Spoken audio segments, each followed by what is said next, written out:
Should I put on a YouTuber voice or what's a better option? No, you're good. Should I put on a YouTuber voice or what's a better option? No, let me increase your volume. All right, should I talk to figure out how good I sound? All right, should I talk to figure out how good I sound? Alright, let me increase you. For some reason, over Discord you sound fine, but over the stream you're a little bit low.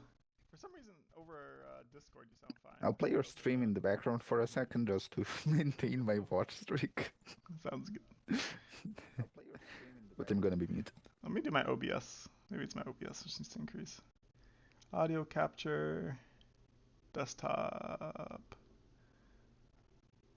Say something, Nestle, quickly. Hello, hello. Alright, I'm gonna increase How this. is everybody doing?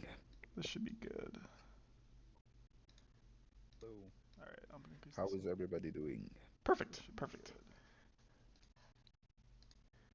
Should be good.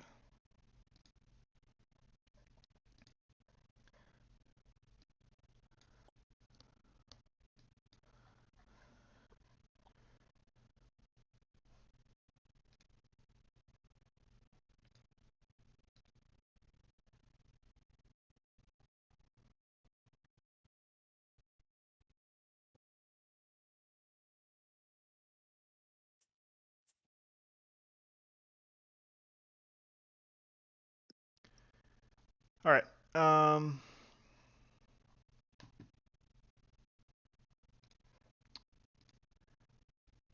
damn, this guy sounds good. Nestle. That's funny. Oh, they're not wrong. Nestle. Alright, let me ping people. All right.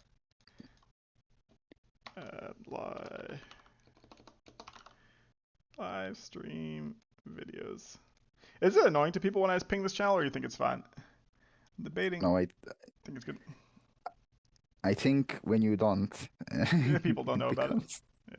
Yeah, it becomes more of an issue. Sounds good. I mean, Twitch sometimes notifies me, but sometimes. Yeah, not all the time. Alrighty. Cool. All right, everybody.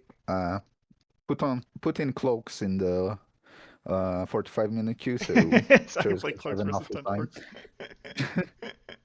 Is that you think their worst matchup? Yeah, I used to say it was Crimson Order. No, it's either Cloaks or Swamporks, actually. But with Swamporks, there's a very interesting push and pull because you either want to outrange them or you want to just go up to them and fight them. So it just becomes like, I first do this and then I do that. You know.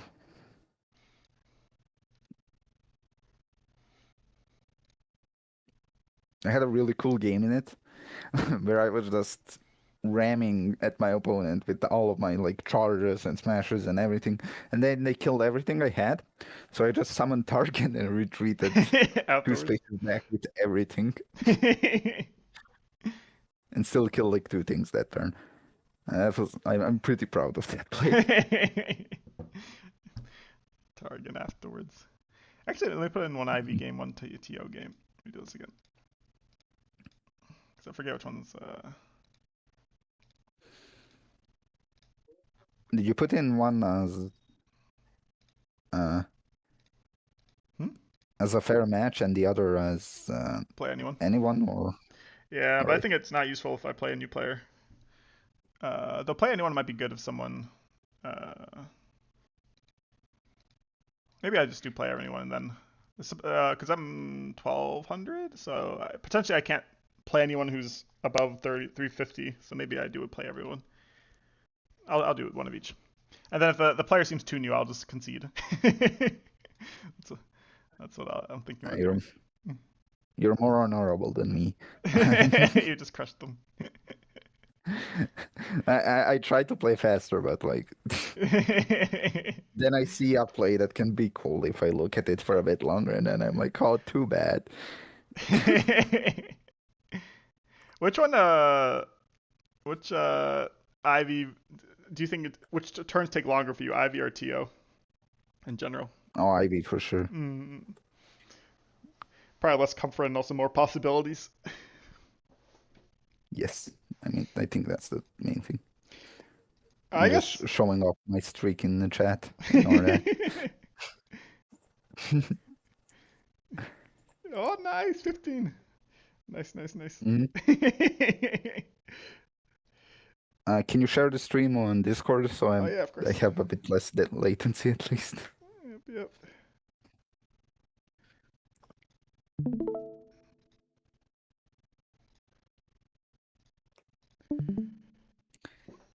With Thunders are more nuanced than you would think, but Mm. yeah, no.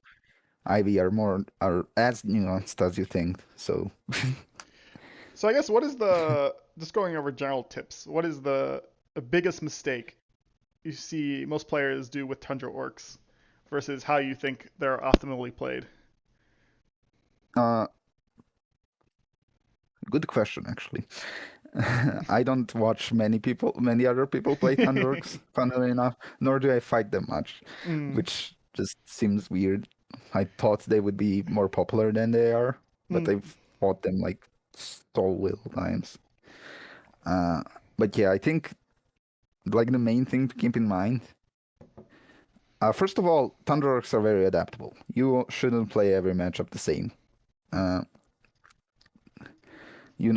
they have a really good range game actually. Shamans are insane. Plus Targan just boosts up. They have good combo potential because for glory. They have a lot of bulk and they can use their summoner a bunch. Uh, and so you have a lot of things to worry about. But they can be like brought down to just like play out your big for glory turns, play out your big smashers, and try to control the board well, right? Mm. So I think probably the main thing I see people do that I don't like is like going for bigger risks than they need to take. Thunderworks, if you play them just like super economically, they're pretty good. They're really good actually. If you just trail out in the middle of the board, they probably even have like Mountain Wargoth beat out at that. If you just trade out units in the middle of the board, Interesting. uh, You think it's because of just the which is high health and the high damage of a. yeah, it's mostly because smashers, I think, because like and shamans, I guess, but then obviously like you have also good champions. You have a lot of good cards. But the smashers are the key because it's like if I have this shaman on the board and this another shaman in the board and some like low health chargers, can you really afford to attack my smasher? So they usually get like two attacks out. So if and that's eight melee. That's more than enough for one card, even if it's a three magic common. They need to focus fire it. They need to get let you get as little value out of them as possible.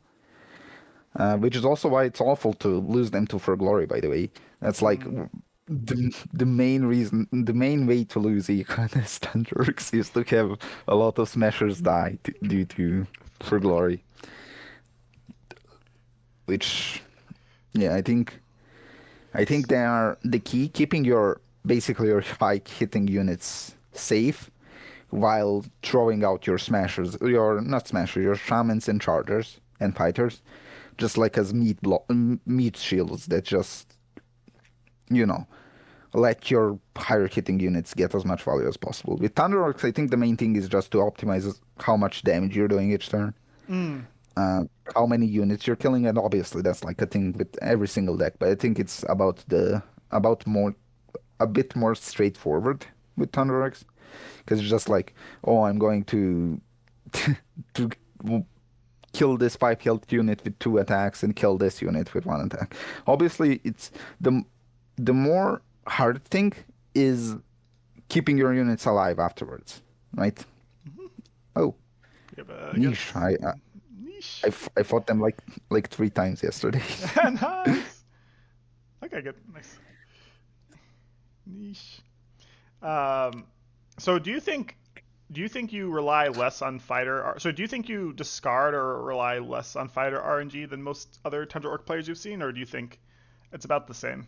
Like, how much do you rely on frenzy, or you just assume like it's more of a good thing than anything else? Uh, I never rely on frenzy unless it's like it's going to just make my position a bit better instead Hmm. of like fully relying on it and being like I either hit it and I'm happy or I don't hit it and I'm sad. It's either it's I either use it when it's like oh it's going to make my position just a bit better if I get it, or when it's like I'm super behind and I need to. Hmm. I see. I see. Now, now this matchup. What do you have any thoughts about this matchup or? Um, I feel like you definitely need to. I guess it's probably not as bad as it was before Blood Summoned was done. You're probably even favorite, I feel like, as long as you keep your units safe. Chargers are probably very situational because you don't want them to be converted. Um, Mhm. Smashers, you definitely want to, like you said, keep them safe, not expose too many flanks. Uh, yeah, I guess the question is how much do you get involved Grognak in the mix? You don't want Grognak to get assassinated, but I feel like it might be pretty decent for Tundra Orcs. Or what do you think about this matchup? I think Putski said that they think that it's favored, which was wild to for me to agree with because I think Fallen Kingdom is like the main matchup that I've heard people say is bad for Thunder Orcs. Hmm. Uh, or at least maybe it's like Mandela effect or something. But distinctly remember people saying like it's a bad matchup for Thunderworks, which I don't think is true. I think with keeping Grognak back, you just won't explode in a single turn, and the fact that Smashers one-shot carriers and warriors is just insane. Yeah. Usually, uh, usually that's like the downfall against Fallen Kingdom. Your Mm. the carry is just overwhelming you, and you needing to spend multiple attacks on them. And some factions can't even like hide from them, which is the bad part. Like at least with like Isle Vekid, you can kill a carrier and then not give them a good target. But Thunderers don't have that issue because they just kill those carriers. They can't exactly hide from them unless like there's a Primal Fury turn, but Mm. they usually just can straight up kill them. Makes sense. So, how would you approach this matchup? Would you? I guess it's of course it's based off what they play because they're going first. But would you? Is this more a matchup you're? I guess against Fallen Kingdoms in general, you want to kind of make them come to you, abuse the fact that outside of Blood Summon and Archer, they don't really have too much range. Um, or is it something which you Yes. push up into and try to get Retalis uncomfortable? I think you've nailed it with the first one. Just Mm. try s- to stay at the edge of their range. Mm. Shamans are deceitfully good at a range game as well, so True. I think we always remember when shamans whiff, not when they hit. Maybe that's the. they usually hit. Remember that. Yep. Yeah. True. True. Especially with the reroll. Yes, don't ever let let a shaman attack without real, or at least do so solemnly. Only sometimes. Oh, turn one blood summon. Am I dead? No, I don't think so. Ooh, Blood summon's a you nice are. turn one card because you can just get super nice board state if you have like a bunch of warriors or oh interesting, okay. Potentially kills their own carrier with blood summon and then goes from there. There are some matchups I feel like. Oh, sorry, go Uh, I wasn't going to say anything. I'm sorry on. if like I have static or something, but no. No worries. Uh, Oh, okay. they might kill their carrier to allow them to convert this turn. Oh yeah, yeah, to allow them to convert it. Yeah, yeah. That's what I was thinking. Do they have another carrier Uh, or a warrior? uh,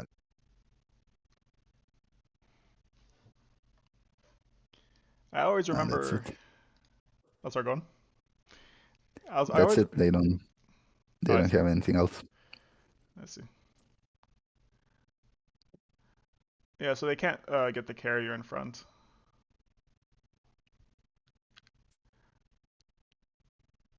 I think I would have blood summoned the archer, maybe killed the carrier, and then you can try to go for the 2 for 2 to get the forward gate spot potentially. Then their like cultist doesn't die, so they don't. True, true. But but they could have attacked with the cultist instead. Obviously, there's like play differences there. I think the main thing I wouldn't do this turn is like I would have moved this carrier to allow the archer to attack there instead of this because now you Mm-mm. don't get the magic for killing the fighter. Yep, yep, yep. And wow, Exactly. this is already a super scary first turn for you. Yeah, yeah. 2 gate spots done. So in situations like this, it's definitely worth summoning as many units as I can. Though that said, smashers are really nice here. Um, that's the thing. So we do have a Mhm. freeze, which is nice. Uh, that's I don't want to freeze something next to my gate in general. Um, so I'm thinking potentially summoning. So can we kill 3 units this turn? I guess is the main thing. The sad thing is, so potentially we can charger something like this. Do like charger, blood rush, get out of the way, and then smasher. Something like this works. Um, wait, no, no, no. This is bad. This would be Yeah, Charger charger should be Charger here. can't beat you there. Yeah, yeah, exactly. Charger should be here, and then smasher do something like this. This charger gets converted, but at least it doesn't block a gate spot. Would be the idea here. Yeah, And Charger's then diagonal of your gate are totally fine. mm-mm-mm. You The want to other freeze thing is something? I could freeze this carrier, so you'd have to summon another one to kill this charger. But I'm not sure if this is worth for magic or not. Would be the this is either a magic or it's potentially preventing this charger from getting converted. Um, I do have thoughts about that, but I don't know how much I should be telling you tell what me. to do. Uh, I think I'm not gonna do it to be honest. But just for the well, let's think. I'll get 3 magic this turn. It might be worth it. Well, if everything hits. So worst case, most likely I get 2 magic. 3 magic if I'm lucky. Um, yeah. Freeze doesn't allow you to use abilities on them, right? This target has no abilities, can You attack. can you can still blood summon off of it Oh, or I see, I see. purge. You can still blood summon off of it.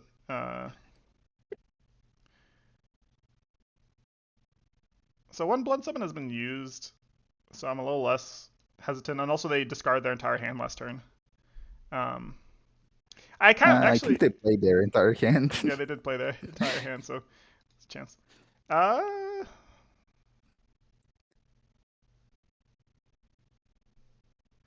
they wait. Can it be attacked? Let me see. Nope. Cannot attack or be targeted by attack. Okay, so I kind of do like the freeze here actually. I'm gonna do the freeze here, and you can tell me afterwards if you think it's a mistake. But I think right now I like this play. Hmm. Okay, Grognek's a little bit exposed, but I think with the freeze we're also a little bit safer than we would be without the freeze. Oop, I forgot to do back and forth. Yeah, I was I was asking myself if that's something I should tell your son. Yeah, that's funny. Okay, Oh got my wow. unlucky rolls there. Now this is a good two I for two. think Oh! well, Tragic. okay, you got that. You got I that. got that one. Yeah, yeah. Okay. And And this one, I think I discard the shaman because smashers are really good in this matchup, like you said. Uh, yeah, and also, yeah, I kind of need gates also. So there's an argument to discard everything, but at least we have mm, some places. This gate spot and this gate spot should be relatively safe. So he does have the other carrier, but at least we protect this gate spot from being put. So would you have yeah, played the freeze? I guess is the first question I have. the freeze definitely. I would have played it. You were already on the back foot here. Mm. You need to. The freeze there is not just good because they need to summon something else to attack the charger, but because nothing can walk up to Grognak now, and that gate spot in front of you is for sure good. That makes sense. Yeah, they have to use a blood summon, like you said, to do it, and they already use a blood summon, so unlikely. Would you have discarded the shaman? Uh, Probably not actually, No, I'm kidding. but You I don't know discarded if I the. value shamans too much, but they're just too good. Mm-mm-mm. Just yeah, they're one Uh, cost for. the great thing is also you have um, your common lineup is 0/1/1. So at 2 magic, you can still summon 2 commons pretty consistently. Mm. You can't touch Smasher, and you might actually need to summon one here. But yeah. At 3 magic, like if you're summoning a Smasher, unless you draw a Charger specifically, it's not actually going to help you out that much. Makes sense. The cool thing here is fighter is actually relatively decent. The question is, of course, do I use I mean, there's a definitely an argument for using another smasher, 100%. Uh, the question is, and just get rid of these two, get rid of the three carriers. And the interesting thing about that is that uh, have they? I didn't kill their starting carrier, right? No, so they still have two more carriers, most likely. Uh, so they've You played two you carriers. killed their you did kill their starting carrier. Okay, okay. But they've They only still played have two two carriers. carriers. Yeah, they still have two carriers potentially to draw unless they discard any.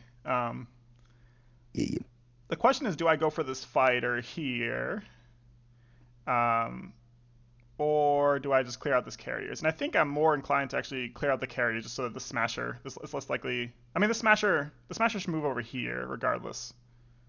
Huh, interesting. Yeah, because I don't want this thing to get reinfected. So I think the play here is maybe a fighter,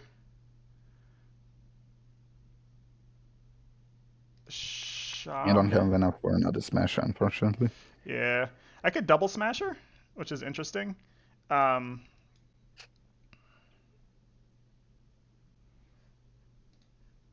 Fighter sounds so good here though, but potentially something like this would be like the a play. I feel like I want to keep this gate spot open just because I don't want the smasher to be here because I don't want him to be able to raise a carrier and kill it. I want to at least have to. But at the same time, killing these carriers is the most important thing. So potentially the play is I do have brutal force. Hey, I got it. Hopefully niche goes easy on me. True. True. Um,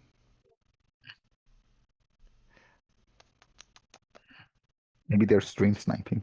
if I had another gate, I think this is a little more obvious. Uh, the problem with putting Grognak here is I'm really afraid Grognak just dies next turn, or like gets really low. It is at 14 health though. Um, they already use a blood summon. It's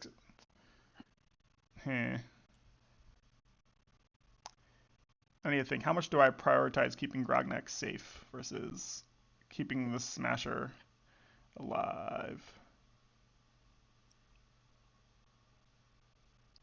I kind of do like this play, to be honest. I'm not sure if it's the right play. Because the problem is that the Smasher most likely turns into a carrier next turn, especially if I don't hit the 3 out of 3 on here or this fighter gets super lucky. Um, at the same time, the carrier would be kind of out of the way, so it's not actually the biggest deal. Heh, you think?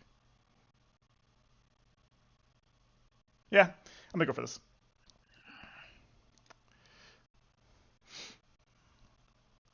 Double Smasher.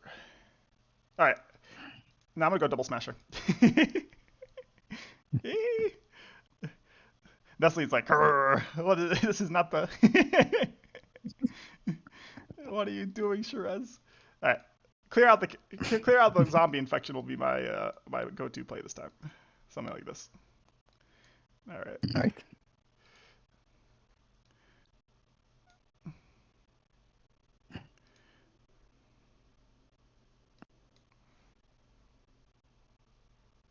Oh. Well, don't forget to influence net. The good thing is you can rewind if you forget influence, right? Oh, Yeah, you these can. rolls are going Well, fresh. that happens. That happens. Cool. Uh, Torgana's pretty good in this matchup, I'm assuming. But at the same time, so probably At the same time, you missed on yeah, that carrier. yeah, Yeah. exactly. So something potentially like this, I think looks good. Yeah. So like this. Oh, finally drew a gate. Brutal Force Uh, has got the other Brutal Force. That's good. Discard it. so I What would you have done? think Mm-hmm. I think I would have not put Grognak there. Mm. It's a bit of a push and pull here because like oh they need to kill either the Smashers or Grognak, so they can't exactly do too much. But even if they don't touch Grognak at all, you still took up your own gate spot with with Yeah, Grognak, true. so That's what I was thinking about. you would rather there be some expendable unit that you just move forward, you know? Mm-hmm. So I probably would have gone with the other option, which is just a shaman and a fighter. Okay. Good to know. Good to know. Yeah, like they're just killing that smasher, and it's not even a bad play at all. To They be summoned fair, this this carrier is though, right? Yeah. yep. Oh, that's actually amazing. So they only have one more carrier left to summon, which is good. Hmm. Oh, and it's smart. And like you said, I'm blocking my gate. I mean my position here, so not the not the best. Also because of this gate, I could. Actually, no, it doesn't matter in this case. Okay. Um. Yeah, the positioning slightly messes you up now. Yeah, definitely. Uh. The question here is. By the way, still talking about last turn, if you would have done the other play, I probably also would have moved Grognak somewhere else, not on C2, Mm-hmm. just so it's easier to, if they somehow manage to infect, I think, the fighter that was there, you would still be able to replace that unit better, right? I see what you're saying. I see. Instead of having to use Grognak again. I think that's a nice thing. I guess I'm realizing that now, that with Thunderox, it's very important to make sure you have options instead of always needing to use one unit specifically, you know? Mm-mm. That makes sense. Um. All right. So the question is, what am I doing this turn? Uh, One option is the unsafe option, push Gragnak up, and like you said, leverage the Smasher, the tasty Smasher, and Grognak, and then potentially some type of Shaman. The bad thing about that is you don't get the Shaman reroll. Um, yeah, like you said, Grognak here is not the best for this turn, especially because I didn't have another gate down. Um, all right. It's important to make sure you still have plays even if you don't draw a gate early. Sometimes it's easy to be just like, oh no, I didn't draw a gate early and that's why I lost. Sometimes you can play around it and you just don't. Mm. All right. It's, im- Let's start going. it's important to keep that in mind too. That's it. Hmm. I guess one option is killing archers is always fine. So potentially charger up here, try to kill this archer. It gets converted next turn, but at least then the smasher doesn't get double attacked. Uh, Potentially kill a carrier, kill the archer also, especially with the reroll. Shaman. The reason I don't like the Shaman play is it allows you to get double carrier. So I think I'm leaning towards this play.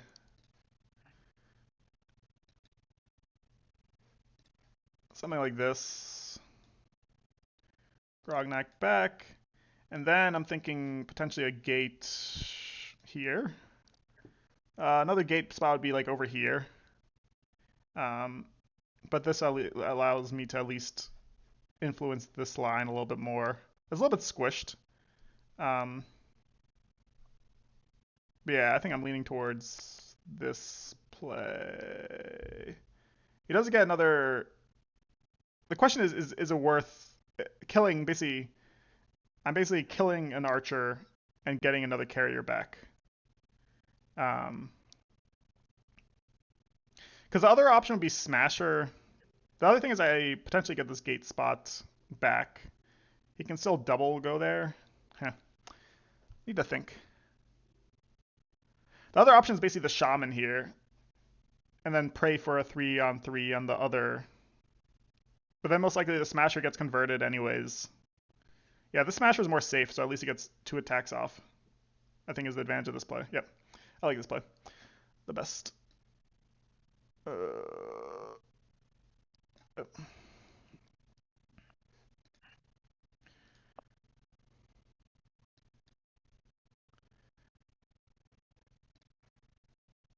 Alrighty. Alright, Chargers are bad. I think I keep the Brutal Force just because.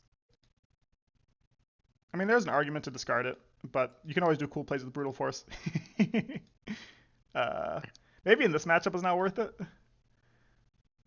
Just because Retalis is still at 14. Um, the Brutal Force is such a cool card. I know Nestle's going to tell me to discard it, but it is such a because the thing is I could potentially draw 2 4 Gores, 2 Furies, so I think I have to discard it actually. Especially in this position, there's no real assassination. Yeah, sad. I think I do have to discard it. Yeah, but I do have so much magic. I'm gonna end it like this. I'm gonna be greedy. Would you have discarded the Brutal Force? Uh, Funnily enough, I would have discarded the Brutal Force and kept the Charger. Oh, interesting. Just to have more units. It's because you have two for glories in the deck. You need to use it at some point. Oh, true, true, true, true. That's a good point. It's also, as you said, you have a lot of magic. You discarded Targan. Mm, Against Fallen Kingdom, you can end up with so much magic you don't know what to do with yourself, you know? I see, I see. So, so just play out your units because you've already discarded a champ. Makes sense. There's a there's a good argument for that. But the turn in general, Mm-hmm. I probably wouldn't have played the Charger. Uh, I was thinking more like Shaman on EBCD on E3 Mm-hmm. and just hit the gate instead of then Oh, I leaving see, the I see. Archer alive. And so hit this gate. Yeah, because it's a better wall. I see what you're saying. But I don't necessarily dislike the Charger either. It's just it trades it out, but it becomes a carrier. Mm-mm-mm. I see. But Here, go on. I understand what you meant for the play you did because it's like you see this position and you're like, oh, I can only get 2 attacks in, and then one of those attacks gets to be on a gate. Are you Mm. serious? Like it's a feel bad. No, but I Um, understand the if this gate dies, it's also kind of nice for me. Um, yeah, I'll also say I probably would have put the gate just 1 space forward. over here, actually. Either that or Interesting. Yeah. yeah, I was also thinking about C1, Mm. but that's way more spicy, so it's fine to place there as Oh, well. here? Interesting. Yeah, that's an interesting gate. But I think it's that gate is too worried about what might come. So I see. All right, yeah, here I'm thinking Grognak gets in the mix. Kill 2 carriers, protect the flank of the Smasher, and then potentially a Shaman over here to potentially kill the cultists with some good RNG. You can also have the shaman here so that it gets influenced by influence, which is honestly not the worst play also, because also there's only one more carrier he can summon. So if he summons on the shaman, that's actually not the worst. So shaman to 3 is actually not the worst either. Um, yeah, I'm thinking. Oh, actually, fighter is actually nice here because fighter can also retake my forward gate spot. That said, it goes down to 2, so no, it's not good. So I'll do a shaman. Shaman makes more sense here. I'm thinking this play actually, something like this. Too bad I don't have a Fury. Fury would be nice here. Um, yeah, this is Yeah. what I'm thinking. Think about where Grognak would be after that Fury. Just saying. Oh yeah, true, true, true. It'd be very much in the open. So you're right. You're right. Okay. I like something like this. All right. So first, attack order doesn't matter here. All right, they're hitting now. Um, uh,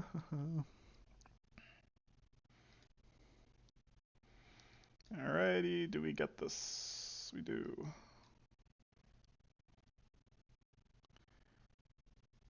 So this shaman potentially gets converted, but it requires another card, so I'm fine with that. And also, Retalis is not in the way. I think I'm keeping, like you said, I'm keeping everything right now.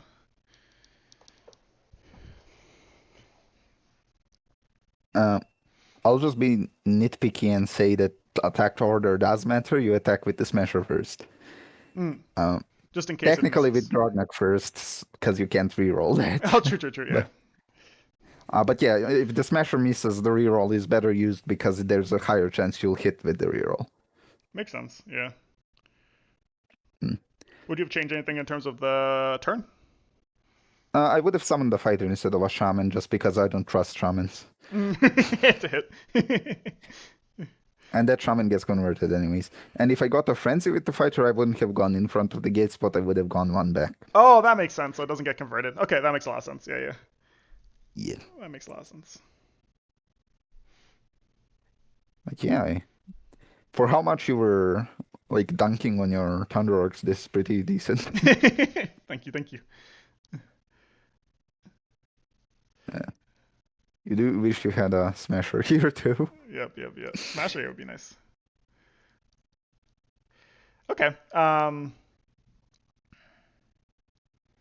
mean, this turn there's definitely an argument for Grognak up, gate the forward, gate spot, uh, Smasher up.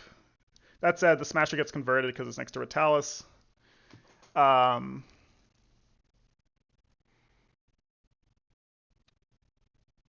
issue here is that Retalis is in a nice place where it's hard to prevent the Smasher from getting converted without killing it yourself. Um,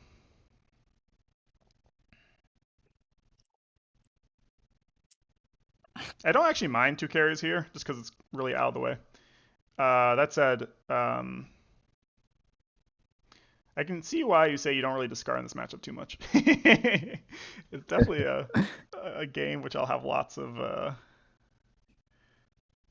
units. Yeah, I'm just worried about like is this actually helping you with Thunder Orcs in general or just about this matchup? And that's it. I mean, it helps me regardless. I think it's interesting to see how you think about things, just in general. Um, Potentially Smasher back. There is an argument for some type of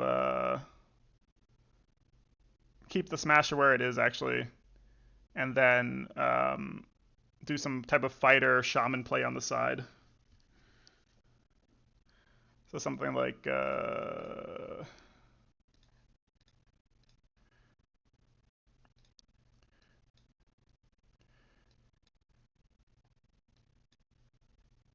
this play. Let me think about this. Does this make sense? I mean, I should be able to kill both carriers. Nothing really has a chance of getting infected. I kind of do like this. I lose the Smasher, which kind of feels bad. At the same time, I think it's actually good. Yeah. Potentially I do get blood summoned. Grognak's a little bit exposed here, I guess. Because the other play would be the Smasher up. Heh. Let's think. Oh wait, why is this here? Because this thing will then get converted. I could also put the Smasher here, and then I'm a little bit safer.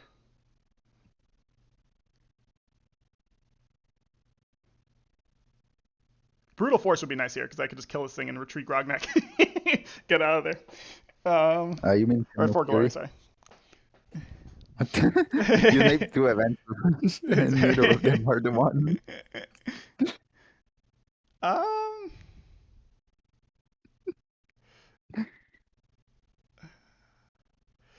this faction is definitely more complicated than I think. Yeah, I agree, Grad. I don't need to discard anymore. I just have infinite magic, especially because I'm just be killing carriers infinitely. Uh,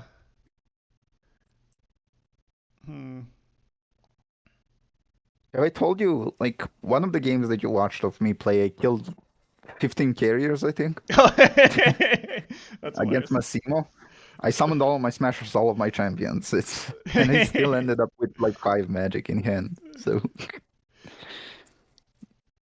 that's more of a quirk of Fallen Kingdom. hmm.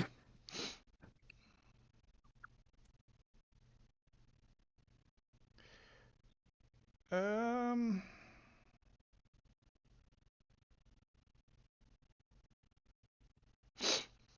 I could do a. You can't brutal force in the middle of a fighter frenzy, right? No. What do you mean?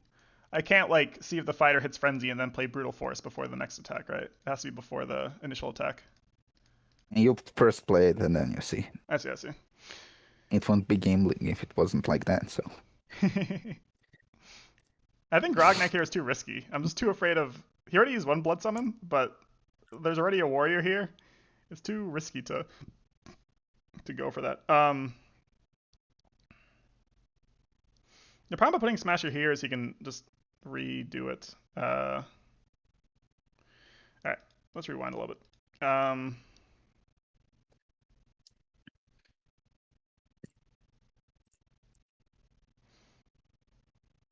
To all right, what am I doing with the Smasher? I guess is the first thing. Um,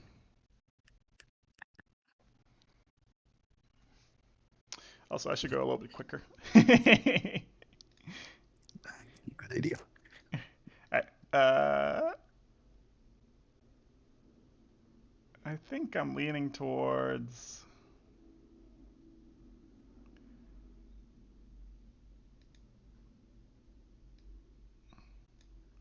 I think I am leaning towards this play.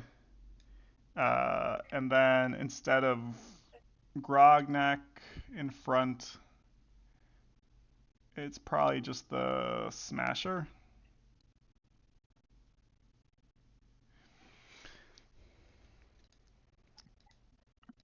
We have to ban someone quickly. Ban. Good. Because they said something bad, or because you just want to calm your nerves. No, they're trying to get view bots, viewer botters. Um,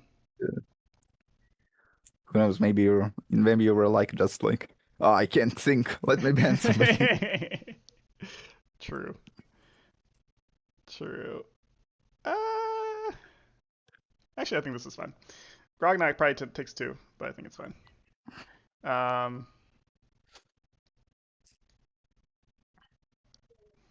All right. Do I place the gate this turn also? Potentially for reinforcements.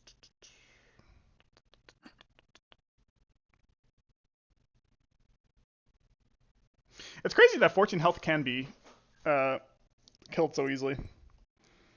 Yeah, Yeah, I think this you is the you play. were just short of a tree, but you aren't a tree, so you can get assassinated there. True. If I was tree, I could. I think I do summon this, and potentially it's. You said this one. That's an interesting one. Uh, Potentially here. Maybe this one's better. Maybe it's too, because you want them coming to you. So I agree. Maybe this one's the best one. Okay, I like this one the best. That's a funny formation though. Okay. Uh, Wait, it's always the one which you don't know. So we'll do this one first, and then I get lucky. Goes up. All right, give me lucky again. I am lucky. This is what happens when I queue with Nestle. Yes. Yep, yep. Oh my god. Only when I teach you can you Oh, get rolls yeah, like these. another one. No. Uh, Alrighty. I think we do the one which is. Oh, so Smasher. This thing needs to die first of all. Oh, that's fine.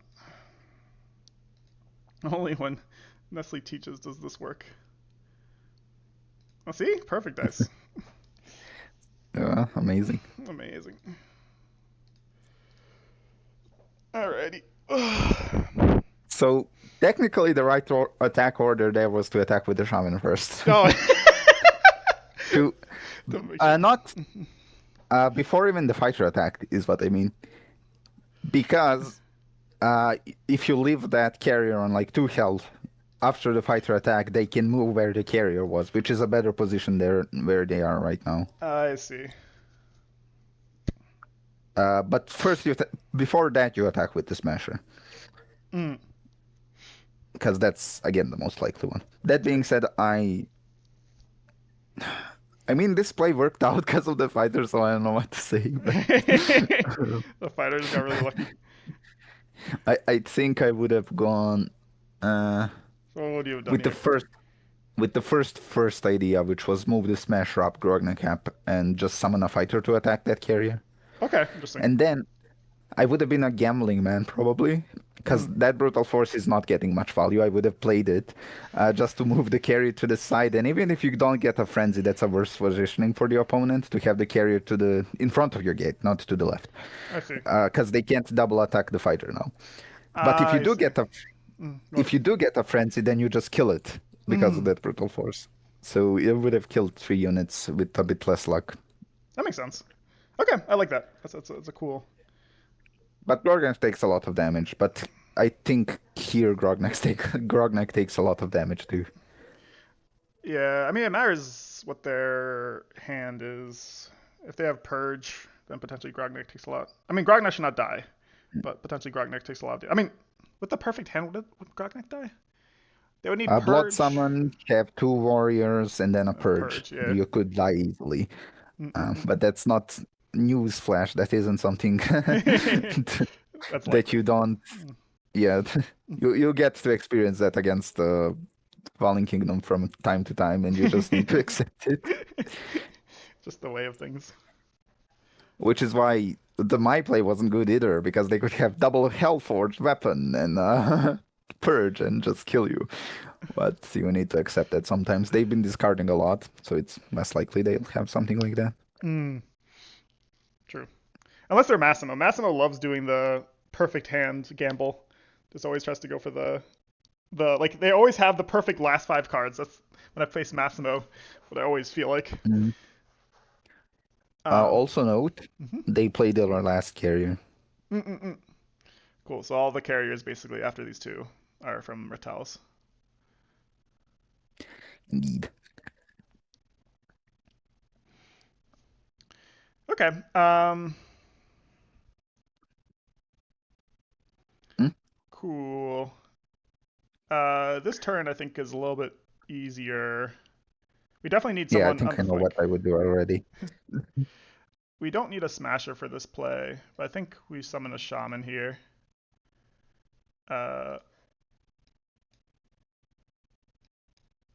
I think it's literally just the question is what we do with this fighter would be the only thing which I need to think about the move. Um, You move it behind the carrier, play brutal force, and hope you get 5 frenzies and kill the red. just back and forth, back and forth. This would be actually a great for glory turn for that reason. Just actually, for glory wouldn't do anything here. Uh, For Glorious with fighters, make frenzy verse. Remember that. true, true, true, true. That's a good point. Yeah, because it's most likely it's gonna die. Hmm. There's actually a lot of thinking. You're right. I need to do some thinking about how this Yeah, works. and I'm even remembering some things that I forgot to tell you because they already started making their next turn. So I think I do something like this, to be honest. Well, this fighter positioning is the only thing which I don't know what I'm gonna do. Or maybe I hide it. Get over here. Just in the corner. Fighter in the corner. Okay, that's the play. I like this. You'll tell me afterwards. Terrible idea.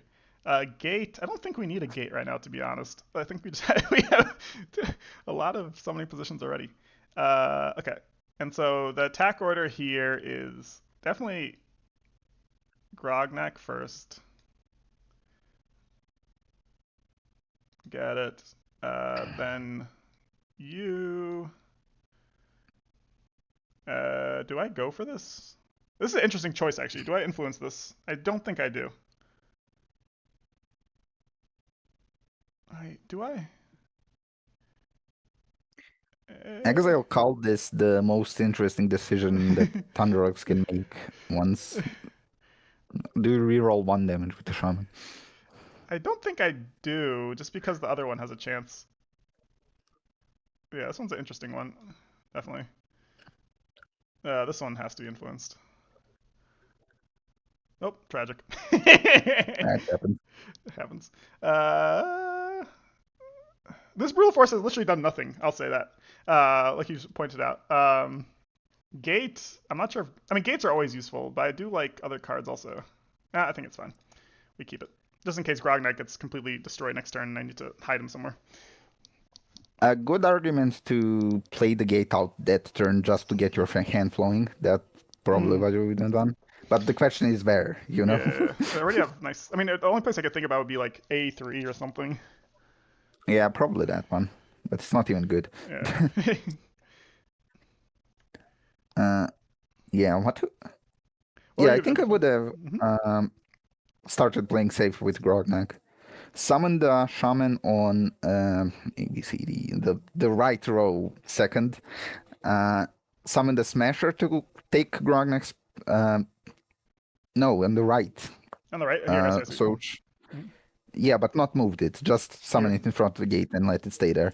Mm-hmm. Summon the smasher to take Grognak's space while Grognak moves 2 back, Mm-hmm. and I see. just move the fighter to attack the archer. Interesting. Okay. So you expose way less things that way. That makes sense. Again, they need to come to you, and if they use second blood summon on them, on that they can be your guest, you know. Mm-mm. So you probably kill 3 units that turn, most likely 2, if you go for something like that. Makes sense. That makes sense. I was thinking more of uh, yeah, no, I like that because you make them come to you basically and just abuse their movement, and just spread them out. Like they only have 3 moves per turn, basically, is your point. Outside Blood Summon, which can is the only other, and they only have one more Blood Summon. Also, did you summon that shaman last turn? That's about to die. Yep, yep, yep. Did I? Yeah, that's No, that was yeah, the I one think from you did. the. No, I think this was the one from the fighter, right? Let's see, let's see. Mm. This is the one. Yeah, then you Yeah, I was already here. uh you you still moved it forward. I moved forward. You have limited range units. You should not just be throwing them around like that. Makes sense. Makes sense. Yeah, this one should be back. I was just so excited about killing the carriers, which is the wrong. Okay, here. You're gonna kill them eventually. True, true. Yeah, because it would be nice here. Here I'm thinking Smasher, Fighter, and then get Grognak out of there. This Shaman is an interesting position.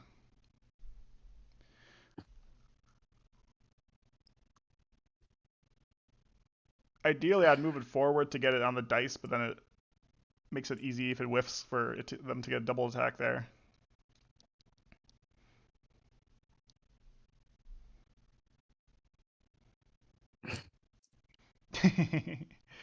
Can Grognak go anywhere? Maybe Grognak just goes too bad, or it goes like this, right? That leaves room for. Uh,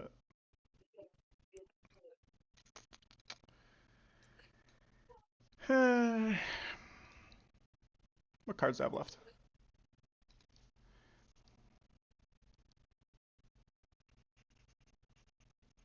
I can tell you have two for glories left. True. I do have 2 for glories left. It's still waiting. Maybe in front of the gate, actually. Maybe something like this. Uh, that's kind of an interesting position. Anyways, I'm gonna go faster. Uh,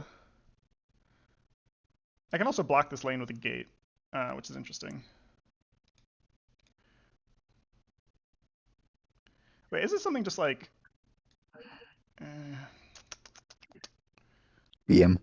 BM? All right, all right.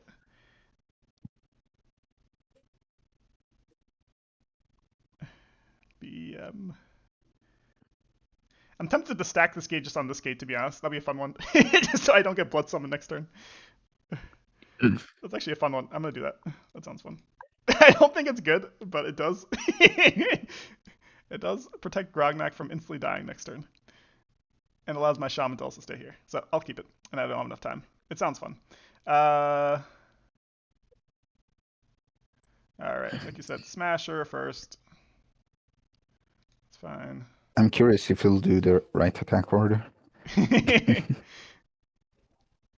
Interesting. Uh, I think it's Fighter. That way I can keep it if it whiffs. Or if it gets the thing.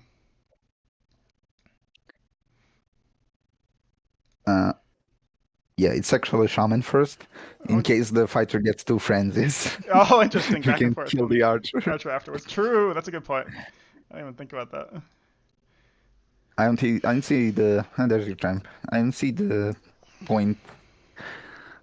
Uh, yeah, that's like a very slight thing in favor for attacking with the shaman first, and I Mm. don't see a point for attacking with the fighter first, which is why I'm saying it's better. But it's like it's nitpicking. It's super nitpicking. How about the play? Do you think it was fine, or what would you have done differently? I guess.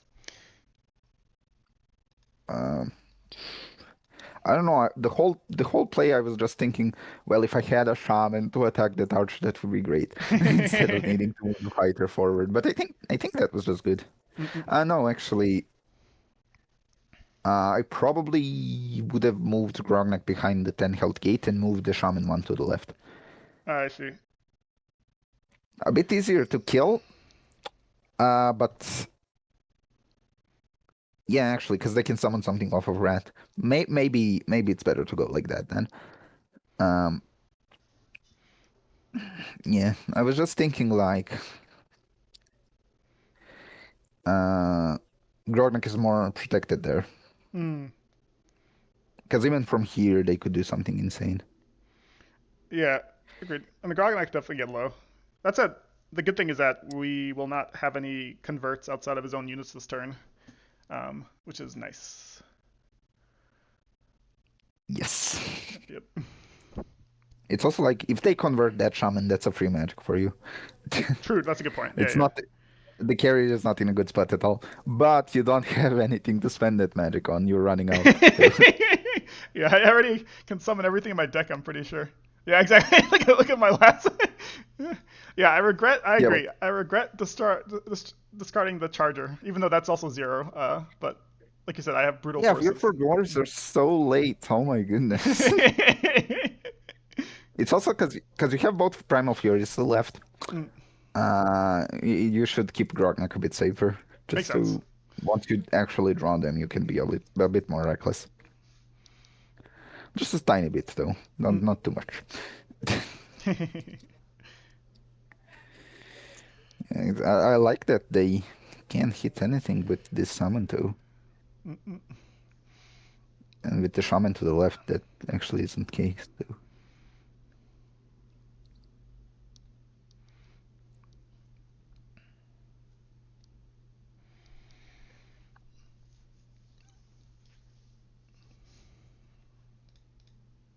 Helpforge weapon of the archer.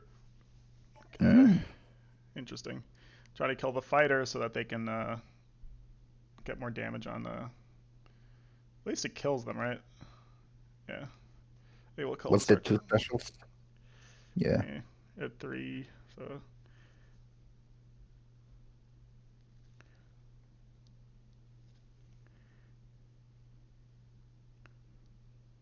oh, almost gets it. Okay. So I think I'm summoning a champion this turn. Ragnar is being summoned, definitely. Uh, the question is now I want to. So you still can't summon any carriers to kill anything, so the shaman is safe from being converted. Um, maybe it's some type of.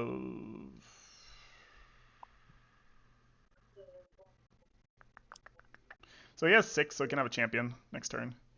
Um, hmm.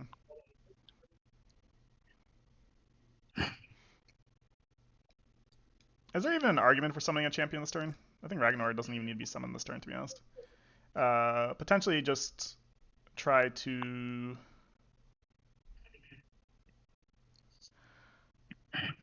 So the problem about Ragnar is that he can definitely have a.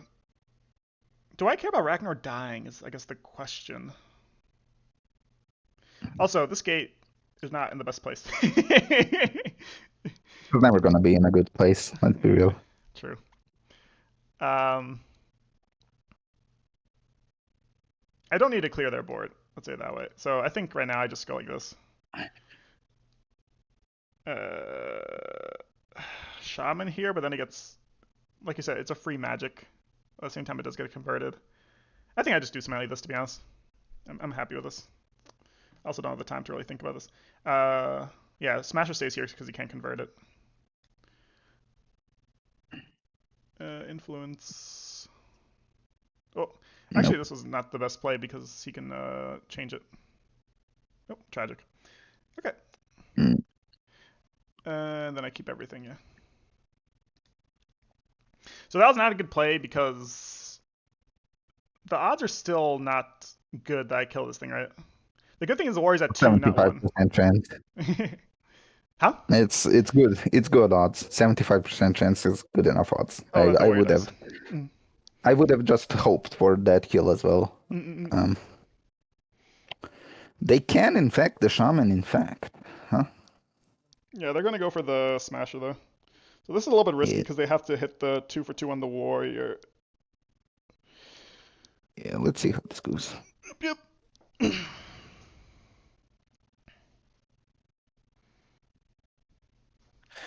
There, I would have probably just hastily moved the shaman back, but to the left. But I don't think it's actually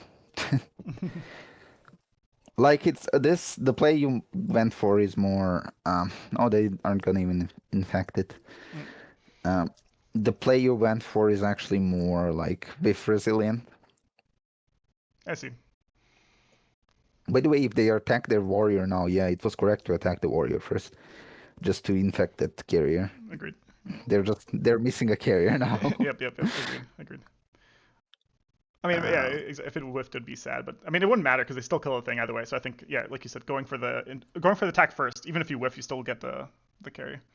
Okay. The cool thing is I have a lot of gas yeah. still. Uh, I think I just Ragnar Mhm. here, to be honest. I don't think I play any other units here. Yeah, Ragnar, and then do I care about Blood Summon? No, because I still want you to be able to get in the middle of things. Ragnar potentially does die in a turn, but that means that they have to use a lot of resources for that. So I don't mind too much. Um, maybe here is actually still the best. I'm fine with this. Blood Summon Double Warrior is kind of scary, so one space does matter. Okay, anyways, let's say something like this. I think that's fine. Okay. Uh,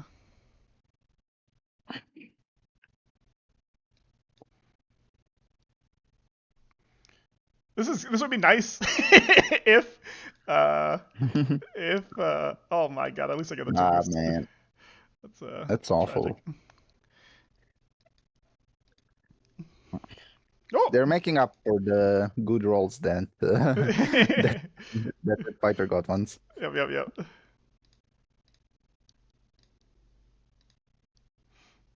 Yeah, two bad rolls now in a row. Yep, yep. Just really But at messing you least up. I have lots of rerolls now. Two rerolls. Two. You aren't gonna get the third one, so well, next turn after the Ragnar attacks, but after Grognak moves, he doesn't get the third one, so Yep, yep. that's like a that's a push and pull of Ragnar. If you have like three boosts, that's cool, but now I didn't get a boost after I moved Grognak, which I would normally. True, true, true. Yeah, you don't get the extra one. Yep. So there's pluses, but there's a minus. Would you have done something different that turn, or you think that was the correct play? I would have put Grognak right before behind Ragnar. I don't know Mm. why. It feels more intuitive to me to do that for some reason. Mm-mm-mm.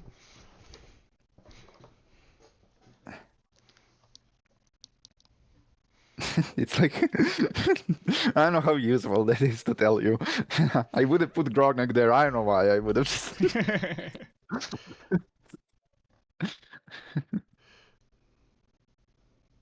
I just feel like it. Feel like it'd be good. You know what? These dice would have been amazing for Shank. I should have had Shank. Shank would have just destroyed the last couple of turns. Like, look at these. Such nice dice for Shank. Shank would have thrived.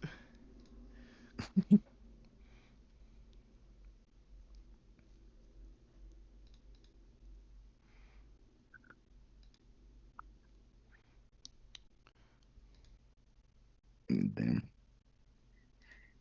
There's a good chance they'll just disconnect and we'll never see the end of this game. Let's just hope that doesn't happen. Let me get my tea in the meantime.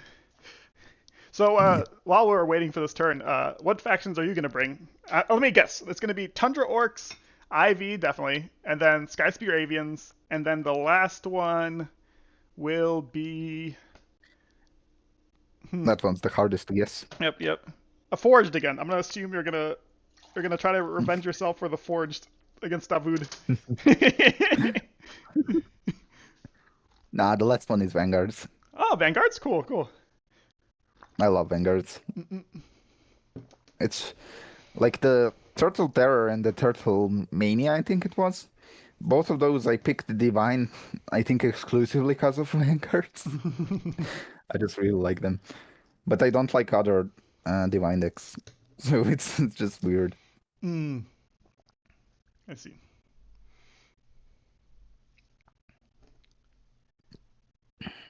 Here.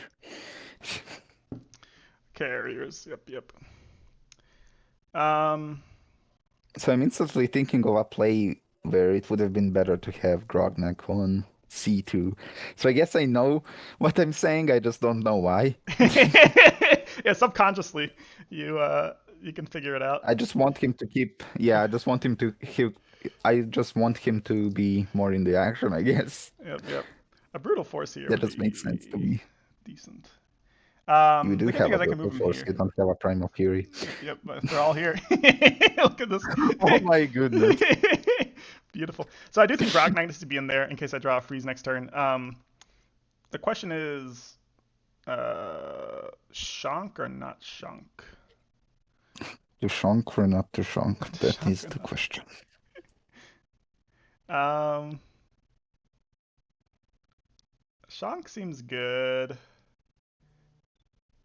I mean, I'm not sure what else I would play here because everything else just dies instantly. Shank at least lasts 2 turns and requires resources. Uh, at least he's not trying to surround this thing.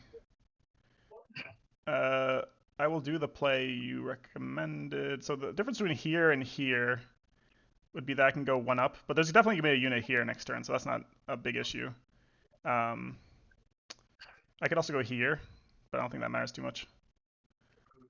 Yeah, I think I'm. This is good. I'm gonna do this.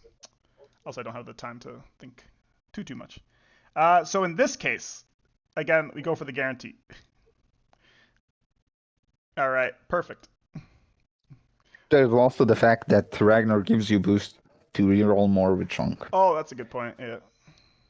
All right. There we go. Hits. Such tiny dice. Yeah, with the fast dice. No discards, I don't think. We're too low. Okay, got a for glory. Mm.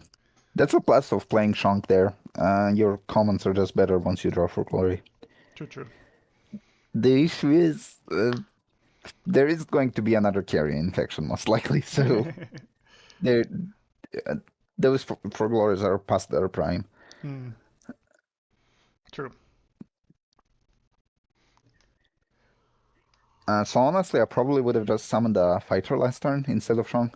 Hmm. It dies, which is sad, but Shonk gets hit for a lot. So That's a good point.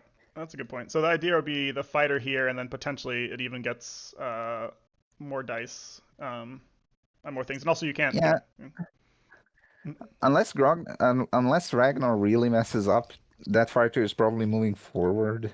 I mm-hmm. think I see, especially with all just these to, boosts.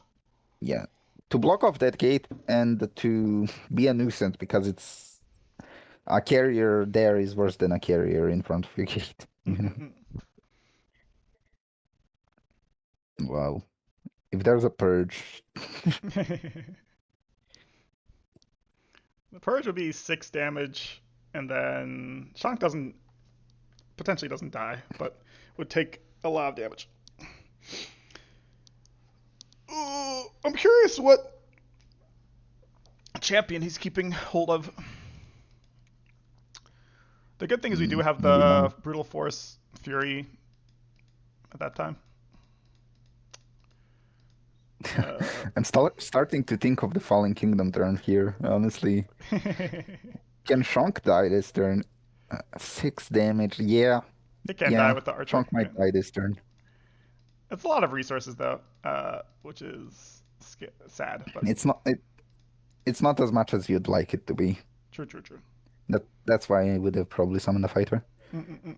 Yeah, just because the warrior gets so boosted up. True.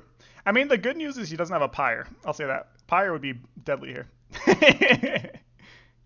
Yeah, a pirate would just loot you the game. Yep, yep. So this is why I like to summon champions as late as possible. Hmm.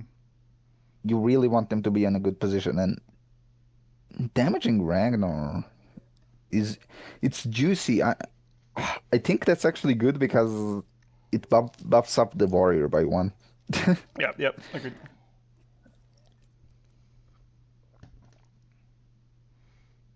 Oh, Oh, this they're is gonna go for the like greed. perfect roll, skill both of them. This is the greedy greed. Uh, the Yeah, question is, do almost. I? Uh, This +2. Okay. Ahaha, they live. The greed. All right. The question is, do I? I think I definitely do Charger here. There's no reason not to. Charger for glory. Get Retalis down to 4. You No more can't carries. charge get you can't get the charger to the turret. Oh yeah, because Shank is here. Yeah, yeah, you're right. You're right. Shank, if Shank died. Well, let's hope for a big Shank hit, I guess. Um, Either that or you can go a bit more boring and try to kill the warrior and stuff like that. true, true. But Because that's you don't not. have enough for a smasher now. So that warrior is living unless you spend the shonk attack as well. That's a good point. Or Um, unless you play Brutal Force and hope for the best with a fighter, there's always a chance. I true. mean, to be fair, you have like a lot of rerolls. Yep, So yep. I mean, I just need to get Radalis down to 3, and we're chilling. We'll see. We'll see. I mean, I can do everything, right? In a certain way.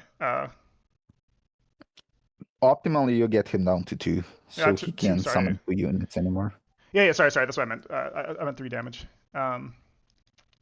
With so many Rerolls. rerolls, you should be able to. Yeah. Uh, too bad. Like you said, I can't do the smasher. Um, the question is, do I There's fighter here. There's an argument to fighter. I have a very interesting turn in mind here. uh,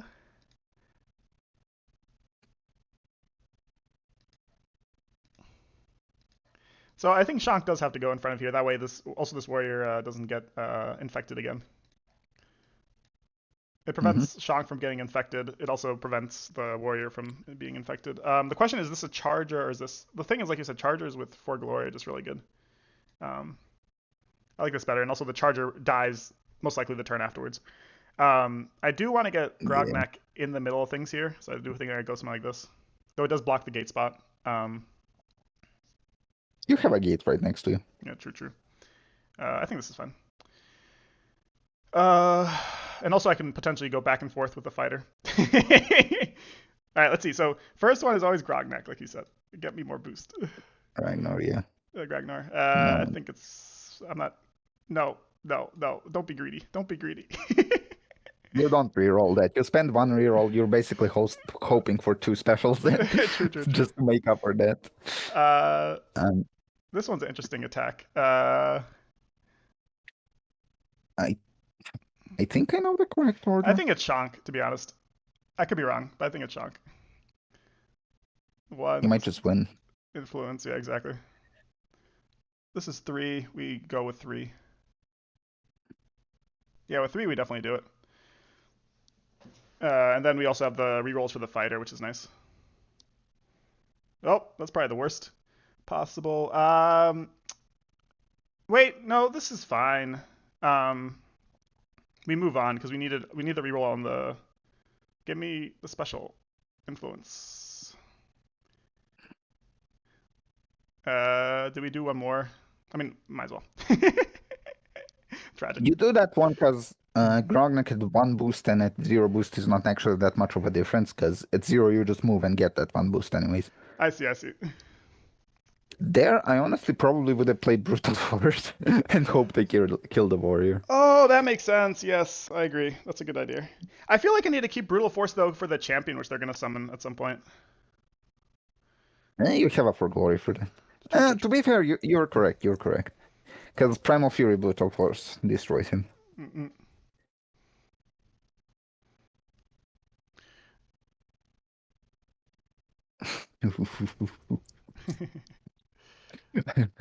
I'm already seeing the the jackpot signs, the dollar signs in my eyes. Ring, ring, Oh my ring. God. One, two. Okay. Yeah, yeah. I think there's a win here though for me. Yeah, there's a win.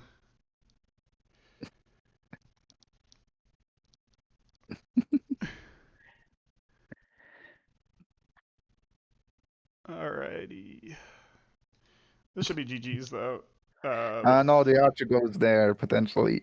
oh yeah, true, true. Oh, the archer. Yeah, they didn't do it. Wait. Sad. All right. So charger. This is what Thunderworks players live for. The dream. Do you That for brutal. glory here just to make sure? I have the rerolls in case it hits, so it's The charger is gonna die. The charger is gonna die and then not push you. Oh, true, true, Don't true. It don't doesn't. push the glory. I forgot. I forgot. That's how it doesn't work. Oh, thank you. And then for glory. Alrighty.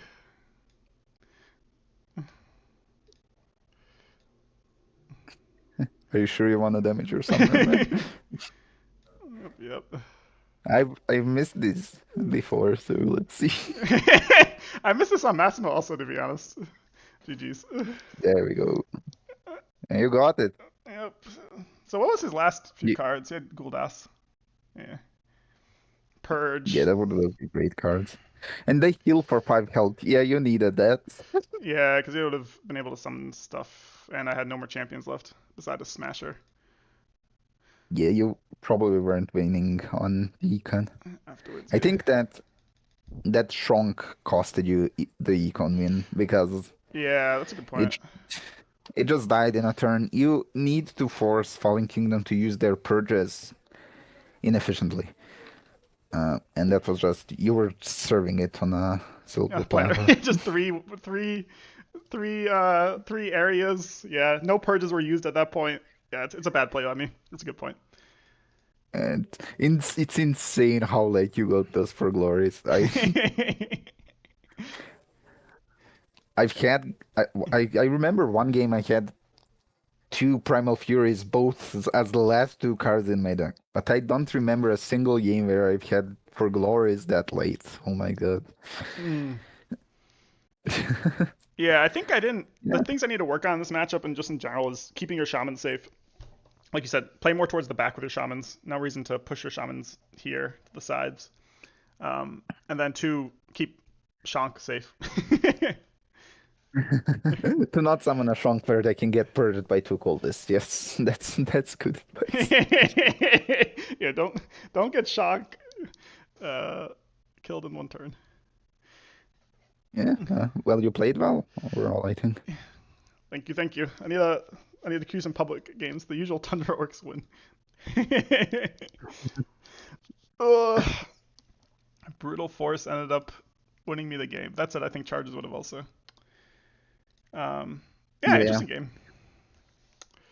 I think the one thing I didn't get to say is that that gate in B1 I would have placed on B2, which is funny because I advocated for the C1 gate. Yeah, this one. There it would, I think there I would have played that because it's like now the fight is happening there. You brought the fight there. I see. So when you're the one pushing the initiative, you put the forward gate. That makes sense. That makes sense. Yeah. Their Alrighty. timer is still going. I don't think you should, but Yeah, sometimes it does that. I'm not sure why. Especially for yeah. Anyways, um, cool. How you feeling, Nestle? Should we do another one, or should we? You want to go to bed? I know it's late for you. We can continue later this it's week. not that late. Okay. I can What do you want to I do then? can do some more belittling. All right. One more game of Tundra Orcs, and then I'll call it. I'll queue up cloaks. Sounds good. That could be fun. I'm also happy to play a game versus you. That said, um, it is harder. It'll be like you playing Storm Goblins versus me, right? It just doesn't make sense in a certain way. It'd make more sense for you to play a game and me watch and then critique would make the most sense in that sense. Um, Yeah, I think so. yep, yep. I've done that with Focus, but like the player, Mm. but I I was playing Breakers because I don't know them.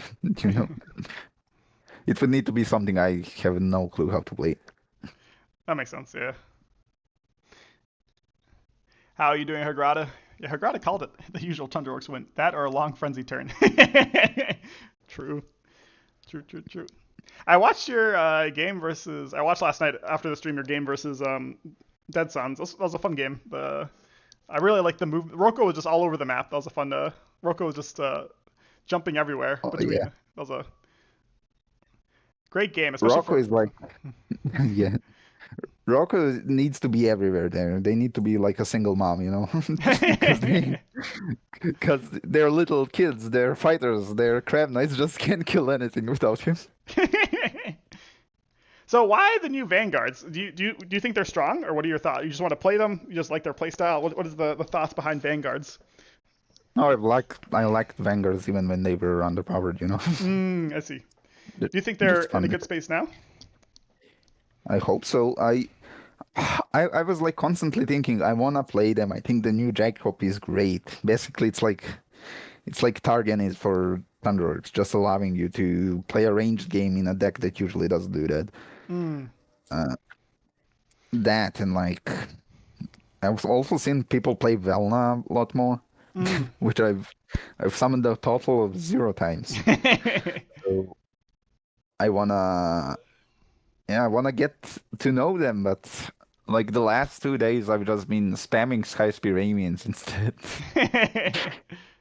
By the way, I'm like on a long winning streak with them. It's been Avians. great. Is Skysphere Avians winnable against? I feel like maybe I just played it bad. I think I messed up my gate positioning, as you pointed out in your video with Sky Spear Avians. I forgot it. I think it was against Fallen Kingdoms or something like that. But in general, how losing is Sky Spear Avians versus Isle Wicked? I feel like that matchup is brutal. I I think it's very bad. I've only played it from the Isle Wicked side. People don't play Isle Wicked for some reason. Yep, yep. Alvic and Tundra Orcs. Well, look, both me and you will go, 100% meet in the finals of Plathat tournament with, both Alvic and I'm not going to play They'll be on your Tundra map. Orcs Yeah, exactly, and then people will complain about them needing to be nerfed, so it'll be perfect. that's the plan. Yep, I yep. And think then they're a great faction. the hope is that the hope is that I get to play Storm Goblins into your Vanguards, and then Vicket into your Sky Spear Avians. That'll be and then I'll lose the last one. But I just get Yeah, what would the last one be? the last one would be. It matters the order which you choose them, but I'm assuming it would be your Tundra Orcs versus my. What faction was I thinking? Probably Sand Goblins or Cloaks or something, which would be a fun one. Oh, yeah, So Cloaks. also, you wouldn't fight my Vanguards. They're my last faction. Yeah, tell me the order so I can order. No, I'm kidding. Don't tell me which order you get them in. It doesn't actually matter. The only one which matters is the last one, right? Because that's the one which, if Yeah. you make the finals, which one? Uh... Which one do you not want to play? Out of these factions, which is the one you like the least? I think I like playing against all the factions. There's Yeah, no changes for me Grata. too. It's just this is the first tournament where there's zero changes. Sorry, Nestle. Hmm. Yeah. Hey, Grada, I'm curious. Do you ever play, or do you just watch, Grata's or are good. you just like, is your Grada secretly like Vexer or something? I think so. I think so. I wouldn't be surprised. Grata is secretly, yeah, Massimo or Vexer. Uh, They're just always around for every stream, but never. I fought them a total of 0 times. yep, yep. We need to hear their story. The cheering squad. Yep, yep. No, Grata's the best. There's Ben's most reliable viewer, and also always great. No cheer for Yeah. Porsche. True, true, true, true. Uh, They yeah, I badly love need it. Vanguard. True. Mm, there's so many factions I want to get better with. What would be your next one? There's What's not your enough time. Next to the, well, I guess Vanguards, Vanguards? but I'm picking them now. Uh, Who is like the most unusual faction you think you want to? I guess which faction do you want to? Which is your least favorite faction? Which faction you're like, I never want to play this faction? Cloaks.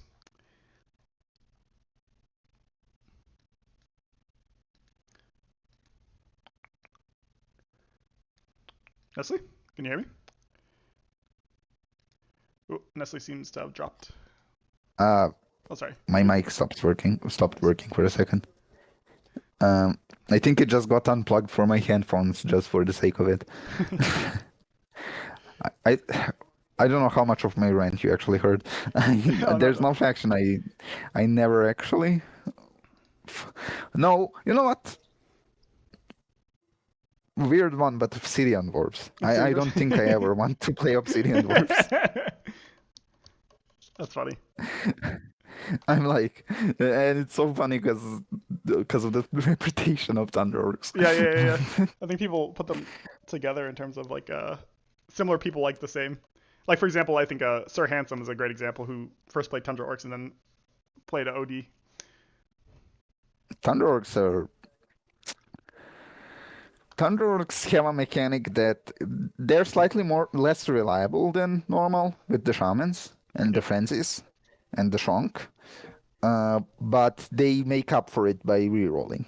Obsidian dwarves are way less reliable than average and don't make up for it. They have 2 willpowers. That's it. Yep. That's a great point. Yeah, sometimes you just lose with OD. Like you just get the wrong. Like no matter how well you play, sometimes you'll just lose. Like that happens with other factions, but OD it happens way more often. You just will lose. Yeah. I mean, if it's like not a super not serious game, then I'm going to be okay with playing them. But even then, it's like they don't have anything that's eye-catching for me. I feel like their whole point is gambling, and they don't have a second identity Mm. other than being having a volcano of a summoner. But Interesting thing about this tournament is I think this is the first time. Yeah, Hergrad is right. You don't like gambling. You like the re-rolling. That's why you like Tundra Orcs. The you do like polar dwarves though, right? I think I remember you told me once you like polar dwarves. mm, they're a Mm. cool faction. Underrated, super underrated. Yeah, I agree with you.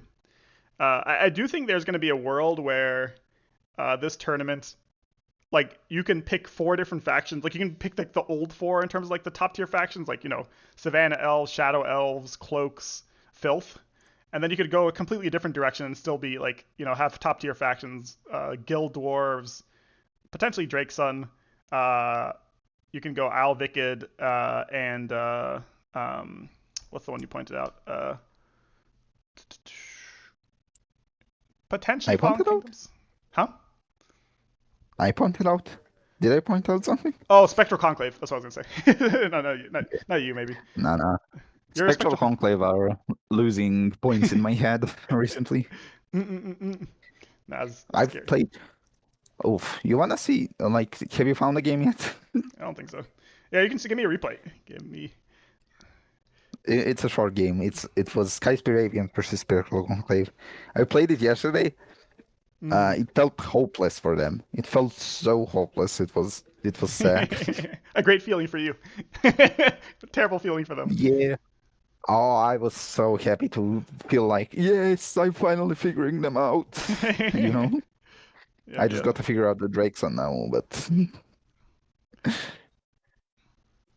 Swamp those Orcs, I think, are guys also I'm up there. getting now. Hmm. Swamp Orcs have like two bad matchups, which is Wayfarers and Cave Goblins. But outside that, they are strong, strong, strong. And even I think those two they can Uh, win. they don't do well into breakers, I think. Oh, good Also, point. Good point. Yeah, just the kiting. yeah, they do okay into I'll make it even though they have good range game because they can kite Roku. So just look where Roku is and Vine Man's away your units so he can't actually Attack. shoot them. Yeah, I could see that. That sounds like a fun league matchup. I'd love to see that. Yeah, that's probably my favorite matchup as IV. Not Tundra Orcs. You mean Swamp Orcs? Yeah, Mm-mm. there are a few I like, but that one is one of the better ones. Yeah, I mean, as I was playing this game, I felt like I had no idea what the Conclave were supposed to do, and I even misplayed. I didn't do everything correctly. I messed up, Let's see. Okay. specifically with this first irrigate. Hmm. Yeah, I that's should a have moved Ava forward and put it in front of me, honestly. so Ava over. Ava Sorry, next to the steward, to the right of the steward, I see over here, and then put it over here. and gate in front of me. Yeah, Interesting. Okay. that's like uh Spectral Conclave can't deal with that too well, even if it's a 3 health gate. Instead, I was like, I'm gonna wait for a 5 health one, but it doesn't. It's fine to use that one too. It's interesting. I think my possession is actually not the best in this matchup because it loses both worthy and strong, right? So the steward's actually not the worst blocker for Ava. Just two Mhm. range dice. Mine possession is awful, unless I guess you possess both this steward and the sage. Yeah, yeah, to get the aura. They Interesting. kept possessing my sages and hitting 2 out of 2s. I think that's not a good play though by niche. That's a one magic to basically like you have to hope for the 50-50 to get the or what is it 40% to get the steward versus just yeah. Yeah, I don't think that's yeah. I agree, but I don't think it mattered at the end. Okay, okay. I Heart the fox. decide, yeah, Ooh, and nice. I even hit that one. So yeah. Mm-mm-mm. I probably should have even discarded more that turn, but oh well. And here they do the same, Oh, but did they they get hit it too again? ethnically again. Damn. Oh, it's worth it if you get the magic back. Oh, Guilford. Yeah, Can you depart before the push? I see. Cool. And then all in. That's cool. Nice play. just getting in, hitting 2 out of 6 ranged. But oh well. Yeah, I and hit 2 out of Guilford's 2 not there, even so necessary here. Yeah, I don't know. Cool. This could have been any. Yeah. The cool thing about Guilford, I think, which people underestimate, is that it always has flight. So it always has you can always use what's it called? Mhm. Sky Assault with it. Yeah, it's really good. Guilford is probably even better than Cyruk, I would say. Mm, this is a I was being brutal. quirky by summoning that steward up there, by the way. I could have summoned him down there, but I was just like, oh, I'm gonna Yeah, use flight. this looks Look at brutal. them running for their life. I guess the good thing about champions is that Hawks can't uh, force it, right? No, it's enemy. Yeah, it's only commons. 0 out of 4. And here you just keep departing, right? So you can't even do much. That's so funny. Yeah, and two Sky Assaults in hand. I mean, Yep, yep, yep. This is brutal. I felt like they had no chance of winning that. I It like was this. sad. That's a cool. Yeah, this is one of the. Actually, I'm curious to see in public logs because I think I'm not sure how many people would. Because I think people are more used to like the more passive Ava, especially at high rank. So I'm not sure how many people would just go for the at your face. Like you said, I think the way to approach this matchup is just go straight and depart as much as you can. You know, especially if they, yeah, discard or don't draw I any played this gates. It's hard. Go on. I played this matchup at range a bunch. It doesn't work out. Mm, It's very bad actually. mm. You just slowly It, lose. it, yeah, it feels like a 60% winning matchup of Spectral Conclave if you're playing at range. But if you're just running at them, I got this game, and it feels like they had nothing they could do. True. And look how much I'm Sorry. like losing on the draw pile, but it doesn't matter at all. Yeah, no, if you didn't win this turn, you're gonna win next turn. Like it's not they'd have to assassinate Ava. Like this was completely lost for them. Um Yeah, but Interesting. I beat the Conclave. True. I guess they could have had like 3 gates the next turn to protect themselves. All right, it's time to lock it in. Well, actually, no, I haven't decided my last faction. I have to decide between. So right now I have. So we're gonna do Tundra Orcs, Ivy, Storm Goblins, and then the last one, probably Sand Goblins, but potentially Cloaks. Potentially something random. Very small chance of Yeah, Guild just go Dwarves, but random. not random. You saw my random ones yesterday. My random ones were, if I do random, Yeah. it was Breakers, Fungal Dwarves. What was it? Breakers. That was terrible. It was like the worst factions in the game. It was Cave Goblins, Breaker. Oh, Crimson Order, Cave Goblins, uh, Breakers. Breakers, and Fungal Dwarves. That would have been exciting. Especially because like I just don't like. I think similar to your version uh, to OD, I just cannot stand Crimson Order games. Just I don't want to have like 50 turn games, like being the way I win games.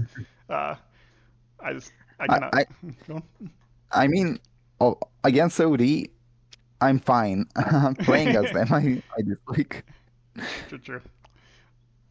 Yeah, no, OD is when I see OD, I will say I do feel good going into that match.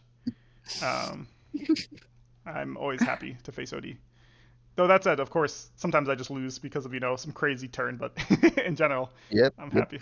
What's my win rate versus OD? I bet you it's. It's more likely to have like a super bad giant explosive turn against like wafers too. Mm. Yeah, that's a good idea. Let's stream. I think we're done with looking. As also because I need to. It's the Super Bowl today, so I need to leave in an hour.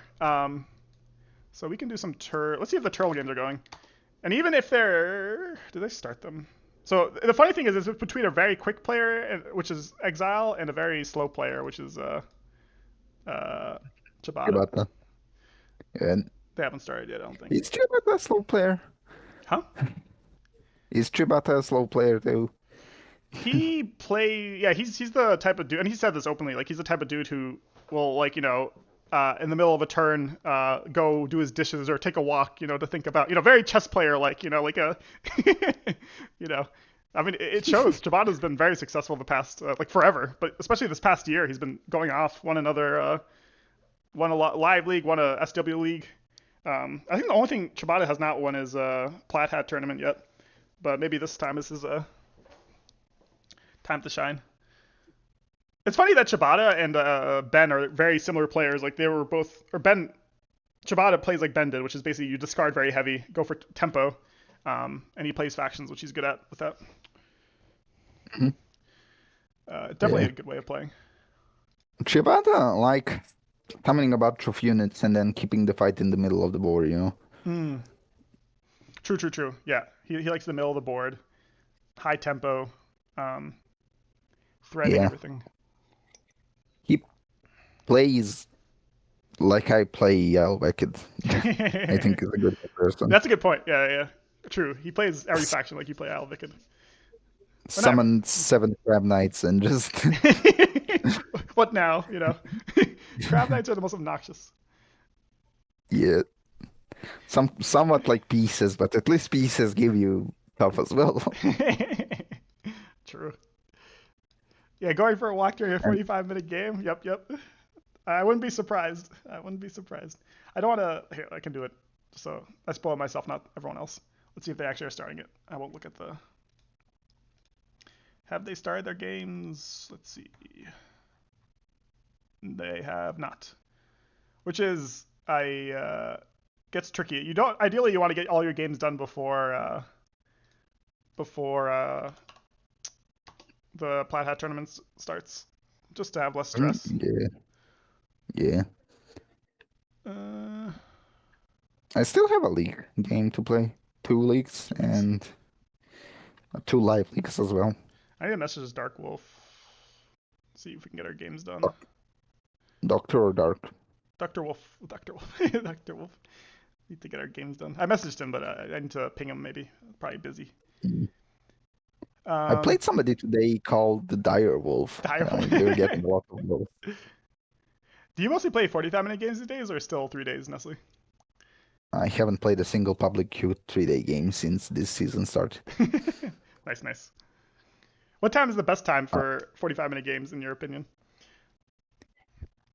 Um, when there's opponents in the queue, I mean, it's it's usually late, yeah, like in the evening for me, mm, which is like I don't know, like afternoon for you. makes sense. Okay. Hargrad, is there any matchup you want to watch from SW League? Well, the good thing is that in a week from now we'll have a lot of games to go through, or not in a week from now, in 2 weeks from now, we'll have a ton of games, ton of games to look through. What's your dark horse prediction, Nestle, for faction which is going to have a high percentage win rate for the Plat Hat tournament? Like dark horse pick outside of the typical Mm. filth. Um, Yeah, yeah, yeah. Good question. I I mean, I could say Drakeson, but they're not a dark horse. They're a very bright horse, I feel like. Um, can I have like a sick horse? I feel like Spectral Conclave will do worse than people think. Okay, cool. All right, Spectral Conclave will be your sick horse. Outside of factions you play, I Mhm. guess. Which faction do you think is going to do better than people think? Which good faction doesn't get recognition too? Like maybe Eternal Council? Good point. Yeah, Control Council I think is definitely a dark horse in terms of how people think. But that's because outside of Lime, I don't think many people have shown its power. Uh, and Lime Hmm. Lime has a really nice Eternal Council. But Yeah, besides but they that, play Swampworks now. yeah, no one plays fungal dwarves anymore. I mean, I think there in the past there's lots of examples of really good fungal dwarves, uh, but just no one Oh, plays it anymore. sorry, I think I said Swampworks, not Oh, Fungal Swampworks, Dwarfs. yeah, yeah. Swampworks, I think is gonna be very good, especially because of how Yeah, many filth players are gonna be. Like, I think filth is gonna be highly represented. I feel like it's obvious that Swampworks will be good too. True, true, true, true. Uh, I don't know. Maybe Chosen Grove, but I don't know how people rank them these days. Because they do well into Drakeson, Mm-hmm. for example. True. They do well I into think. filth and Drakeson and into Shadow Elves, so I think they are actually the dark horse good pick. Yeah, it's insane they do well into Battle Elves. I don't understand why. I need to play more of it. Maybe They're it's also maybe just a low sample size thing, but it's not just me who said that. I think Chibata, or who said it also? Was it Chibata? I don't remember. I think it was Chibata who I said it also. remember somebody say that, but I'm not exactly who. For some reason, Shadow Elves. I'm not sure why. Um, it also could be that people High are just not health playing it well. of the summoner is the only thing that's coming to mind. Agreed. They also have very good. I think the other thing is that just Vibemancers are just a good unit in general. Like you can Oh, you reposition mean Seed Seekers. Bearers? Sea Bears, yeah. Sea Bears are pretty decent. Yeah, it's no, it's probably more the shove. Just lets you focus fire one unit, which Shadows True. would have you rather put 3 units at 1 health instead of killing one.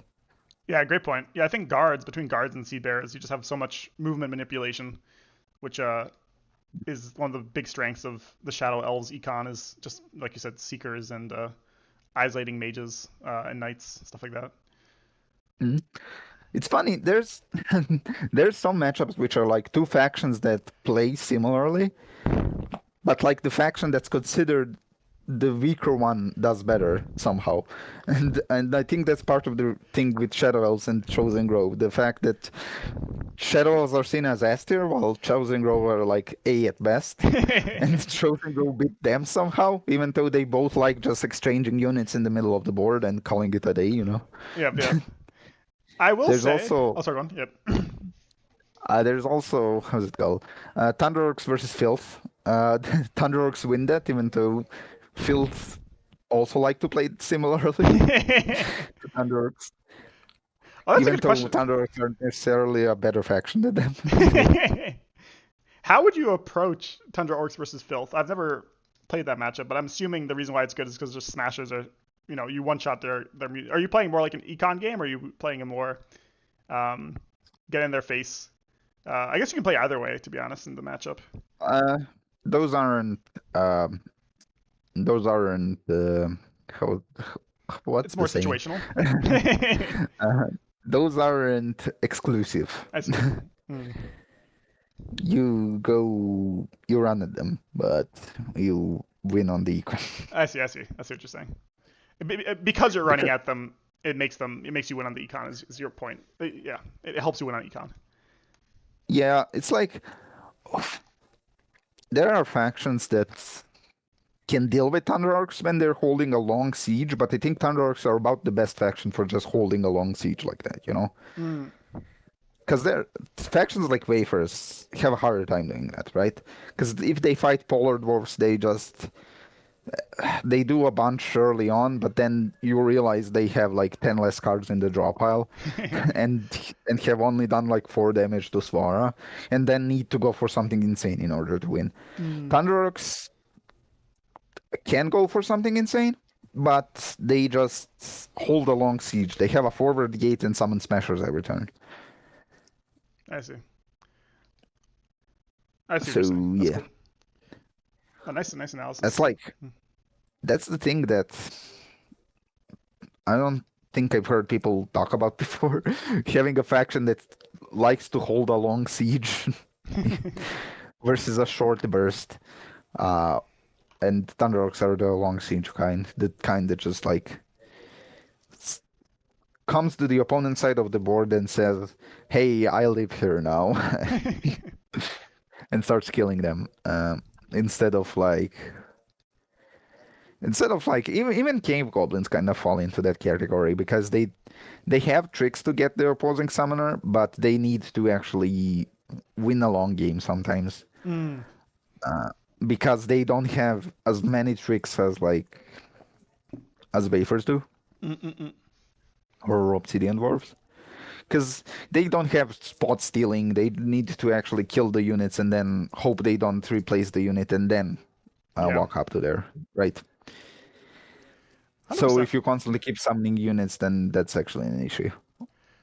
Agreed. Yeah, no, I'm curious if there was like a refresh to Cave Goblins, if one climb would be a different ability, because no other ability like there's flying now, but no one really has climb anymore. Though that's like climbers with flying would be kind of broken. uh, um, Eater would definitely change. I wish the one thing which they should have done for the Plathat tournament, of course, beside the easy ones blast zero cost, is Eater. I like the old tournament Eater where it had like 11 health or something. Just Yeah, I giant think it has Eater. 12. The 12 health, yeah, yeah. Just giant Eater just wandering around.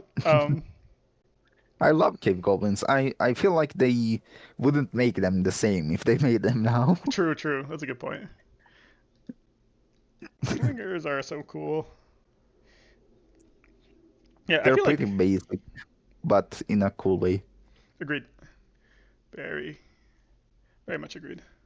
It's also cool that they can, they can. They're one the noob stomper. Like this is like the first experience to like when you first face cave goblins, you're gonna lose. Like especially like an experienced cave goblins player. Like even no matter how well you feel against other factions, like you're just gonna lose against an experienced cave goblins player just because the way they play is different than any other faction. Similar to like Storm Yep. Goblins, Chosen Grove, etc. So you need to play them a few times and be like, oh, okay, this is how they work, and then you start winning against them. But the first time playing Cave Goblins is always a memorable experience.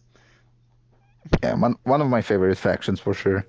I I love them. Clingers are so Uh, cool. yeah, Clingers. It's like now we have Mount, and it feels like cheating. Yeah, right, right, right. Back in my day with Clingers. Back in my day, we needed to place units diagonal of each other in order to be able to move this some immobile unit. Yep, exactly.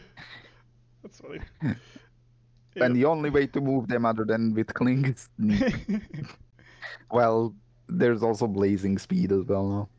Yeah, Blazing Supreme is Are you in the camp that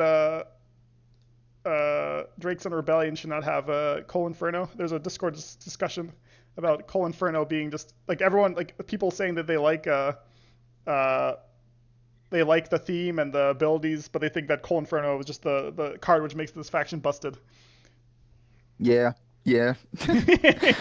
Not necessarily that he makes them busted. I haven't actually seen a lot of players play Cole recently against me, funnily enough. But it's like, what am I supposed to do against him? It doesn't feel like a fun playing experience to me I because agree. it's it's it's cool to play him for like the first time. Mm-hmm. The next time you're like, okay, well, I did the same exact thing the last time. I don't think it's funny anymore. Cole Inferno is such a it's a very cool card. That's of course me not having played against him too much, but I mean I think it's also easy card to fix. Like just reduce its health by a little bit and it's fine. Make it 6 health if you really want to nerf it. Or That's how we can fix any card yeah, too, just making it unplayable. exactly. I think the real way to fix Cole doesn't actually exist. I think the way that this faction works out doesn't necessarily lead to having to it being healthy for them to have a card that punishes turtling. Yep, yep. Sometimes you don't have a choice. Yeah, And no. then you're just saying Cole is gonna get a lot of value no matter what. Can I play around it? No, because then I play into everything else that this function That can do. faction has. Yeah. Yeah, it's also it's just guaranteed that it has a lot of value. Like, outside of like, if you're very spread out, but then your other cards are really good. So, yep, agreed. I'm not sure any other faction which has a is there other factions which have band-aids to this extent? I'm assuming I mean, most factions Uh, do have band-aids, but not to Coal Inferno's extent. Um, a great example is like Flare for Maldara, right? 9 health has 2 cards which can help her there, or Storm Goblins grounded is an example. Uh, oh, uh, well, that's you're talking about fade away and discharge then, right? Because they're mm, like oh, true, true, true. those decks have issues with high health, and those just are like, no, get away. Get away from me! Exactly. You're a crab knight. Get away. Yeah, Yeah, yeah. that's why I think it was a bad play to play so many Crab Knights against you when we were testing out the matchup. Oh yeah, yeah, yeah. The crab knights, yeah, because of the disperse. It's a fun. I think I should have summoned by two instead of them, Hagrada, let's honestly. see. I'll probably watch some replays tomorrow. I think I'm done in terms of the law just outside of discussing. I'm happy to discuss a little bit more, but tomorrow Hmm. I'll be streaming with Astro testing some Drake Sun versus Storm Goblins, which I think will be a bad matchup for Storm Goblins. But there's a chance. There's a chance. I think my my thinking is that all the commons are kind of useless. Pirate also has 10 health, so potentially there's like a interesting strategy of I don't want to spoil it too much of kind of like Shoots does with Storm Goblins, a very champion heavy style of trying to deal with. We'll see. We'll see. I'm gonna play a couple of games against Astro tomorrow, especially because I think it'll be shorter games. Hopefully, I mean I'll be the longer person, but we'll see. It'll be I, a good I think testing. Go on. I think there's a giant plus in that matchup. Or usually you're fighting one summoner and then you're adding one damage to damage turn. But Brim and Pyra are gonna be like holding hands the whole True. game. So a free uh a free extra damage. Yeah, true. you basically have overcharge on their summoner every turn. Good point. Good point. Yeah, no, my thinking is like you said. I think it will be similar to the Sky Spear Avians matchup, with potentially more tools with Drake's on, where Sky Spear Avians is pretty. As long as you draw gates, it's pretty Storm Goblins favored.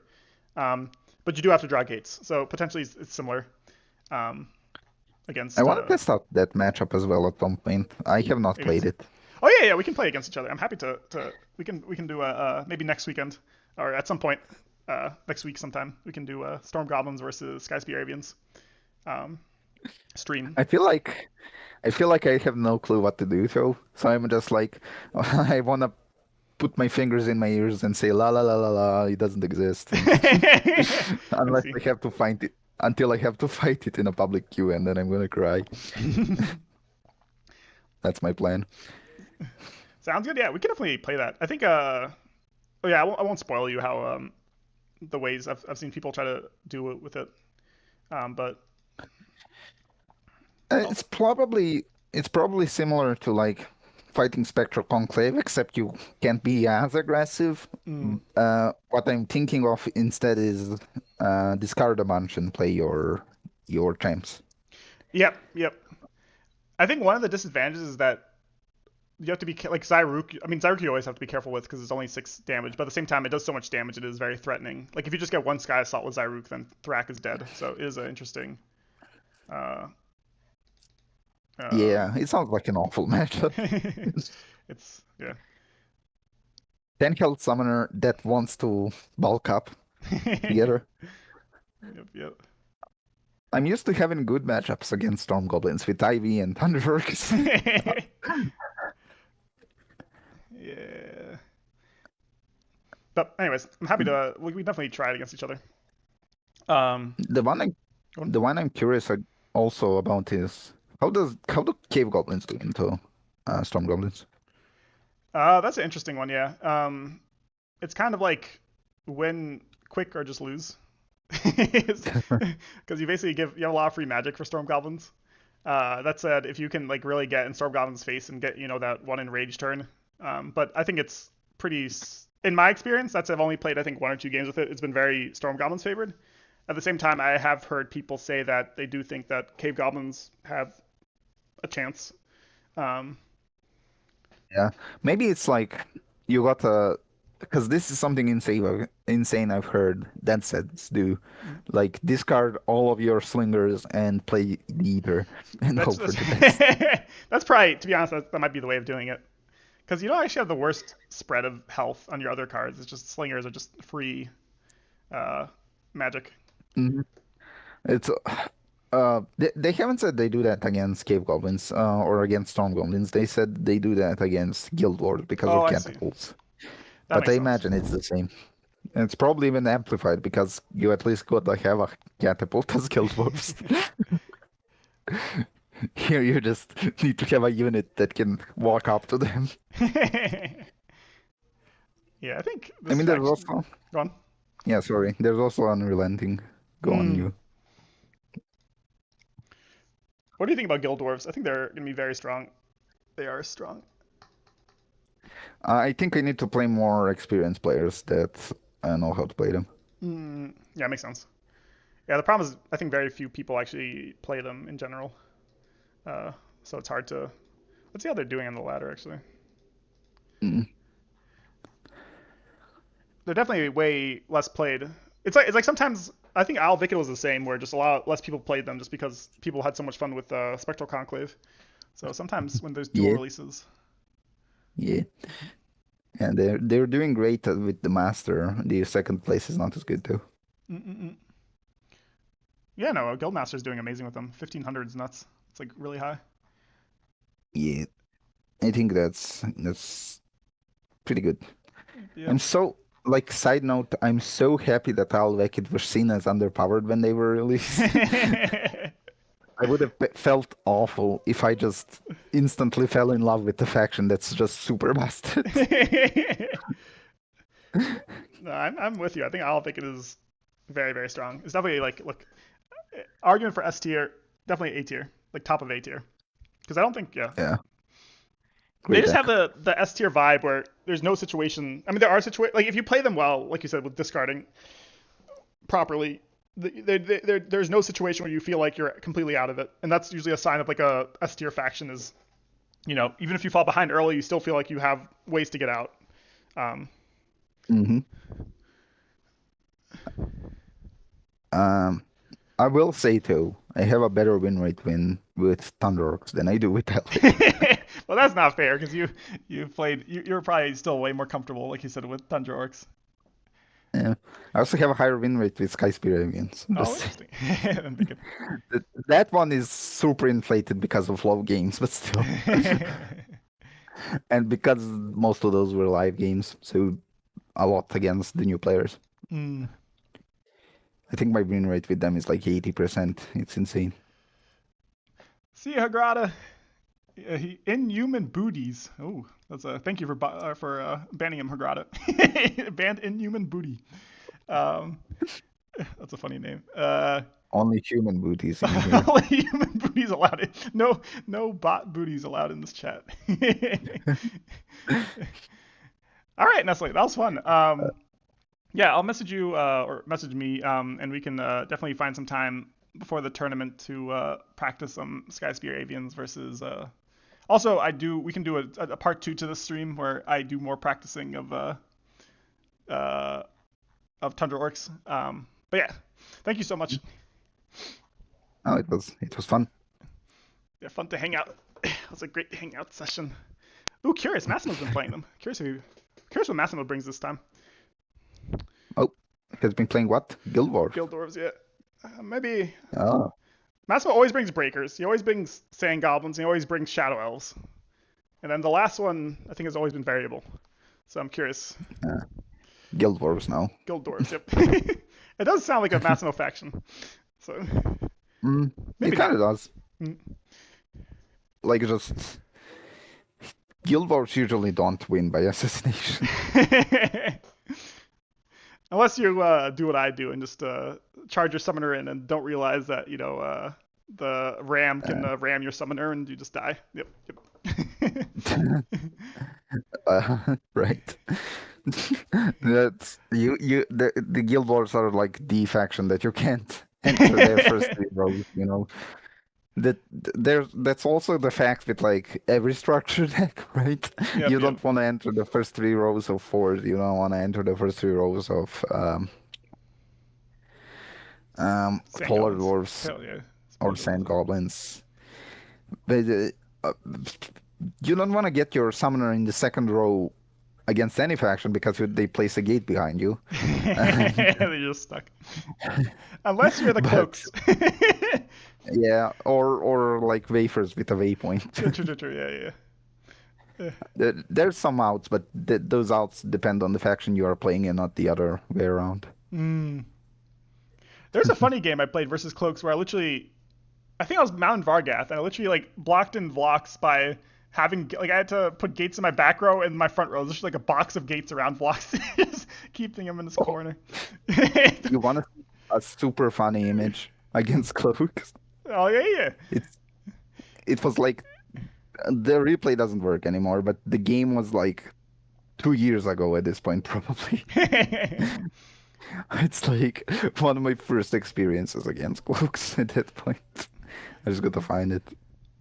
And this one is super funny. I sent this photo to a friend at like 6 a.m. or something this morning. Oh, this is amazing. What is happening here? Just the Look at where muggle. Maglag is. Just there's no way I'm gonna get assassinated here. Yeah, this was against Shiobata in Turtle Mania a while back. That's amazing. Did you end up winning? Yeah, I had Just to destroy my own man gate to to have Maglag. But that's and I amazing. also think destroying that mine gate allowed me to convert another one with Glur. Mm-mm-mm. It was great. A really fun game actually. That sounds like a lot of fun. The Glurp, like Glurp sighting. Glurp is such a fun hero. I hate this. Do you like Glurp? Are you Glurp? I feel like it's so useless most of the time, but when it works, it's amazing. But it's just so useless most games. Glurp is like Targan, fills a role that the rest of the deck doesn't Mm.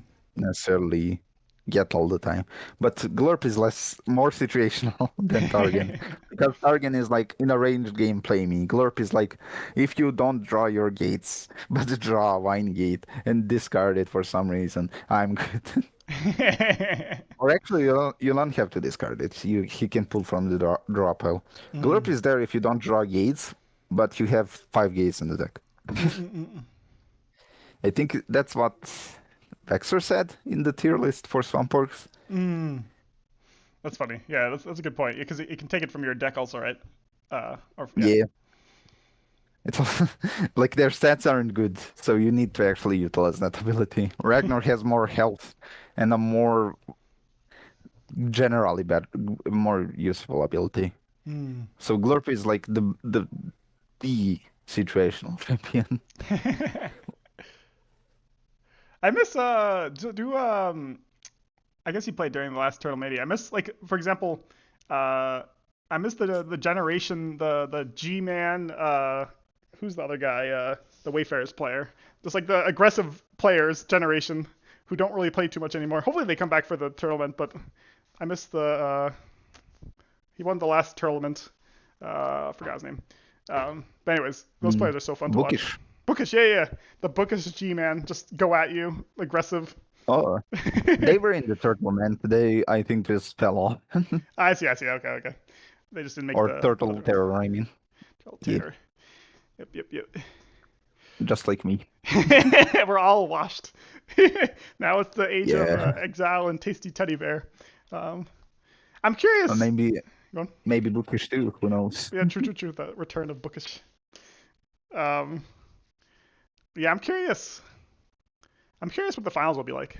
Uh, Tasty Teddy Bear, amazing player, very creative, um, and I'm curious, who are you rooting for? Are you rooting for? I mean, of course, it doesn't matter probably, but you want the old versus new Chibata versus Tasty Teddy Bear, or you want the Ooh. Exile Tasty Teddy Bear?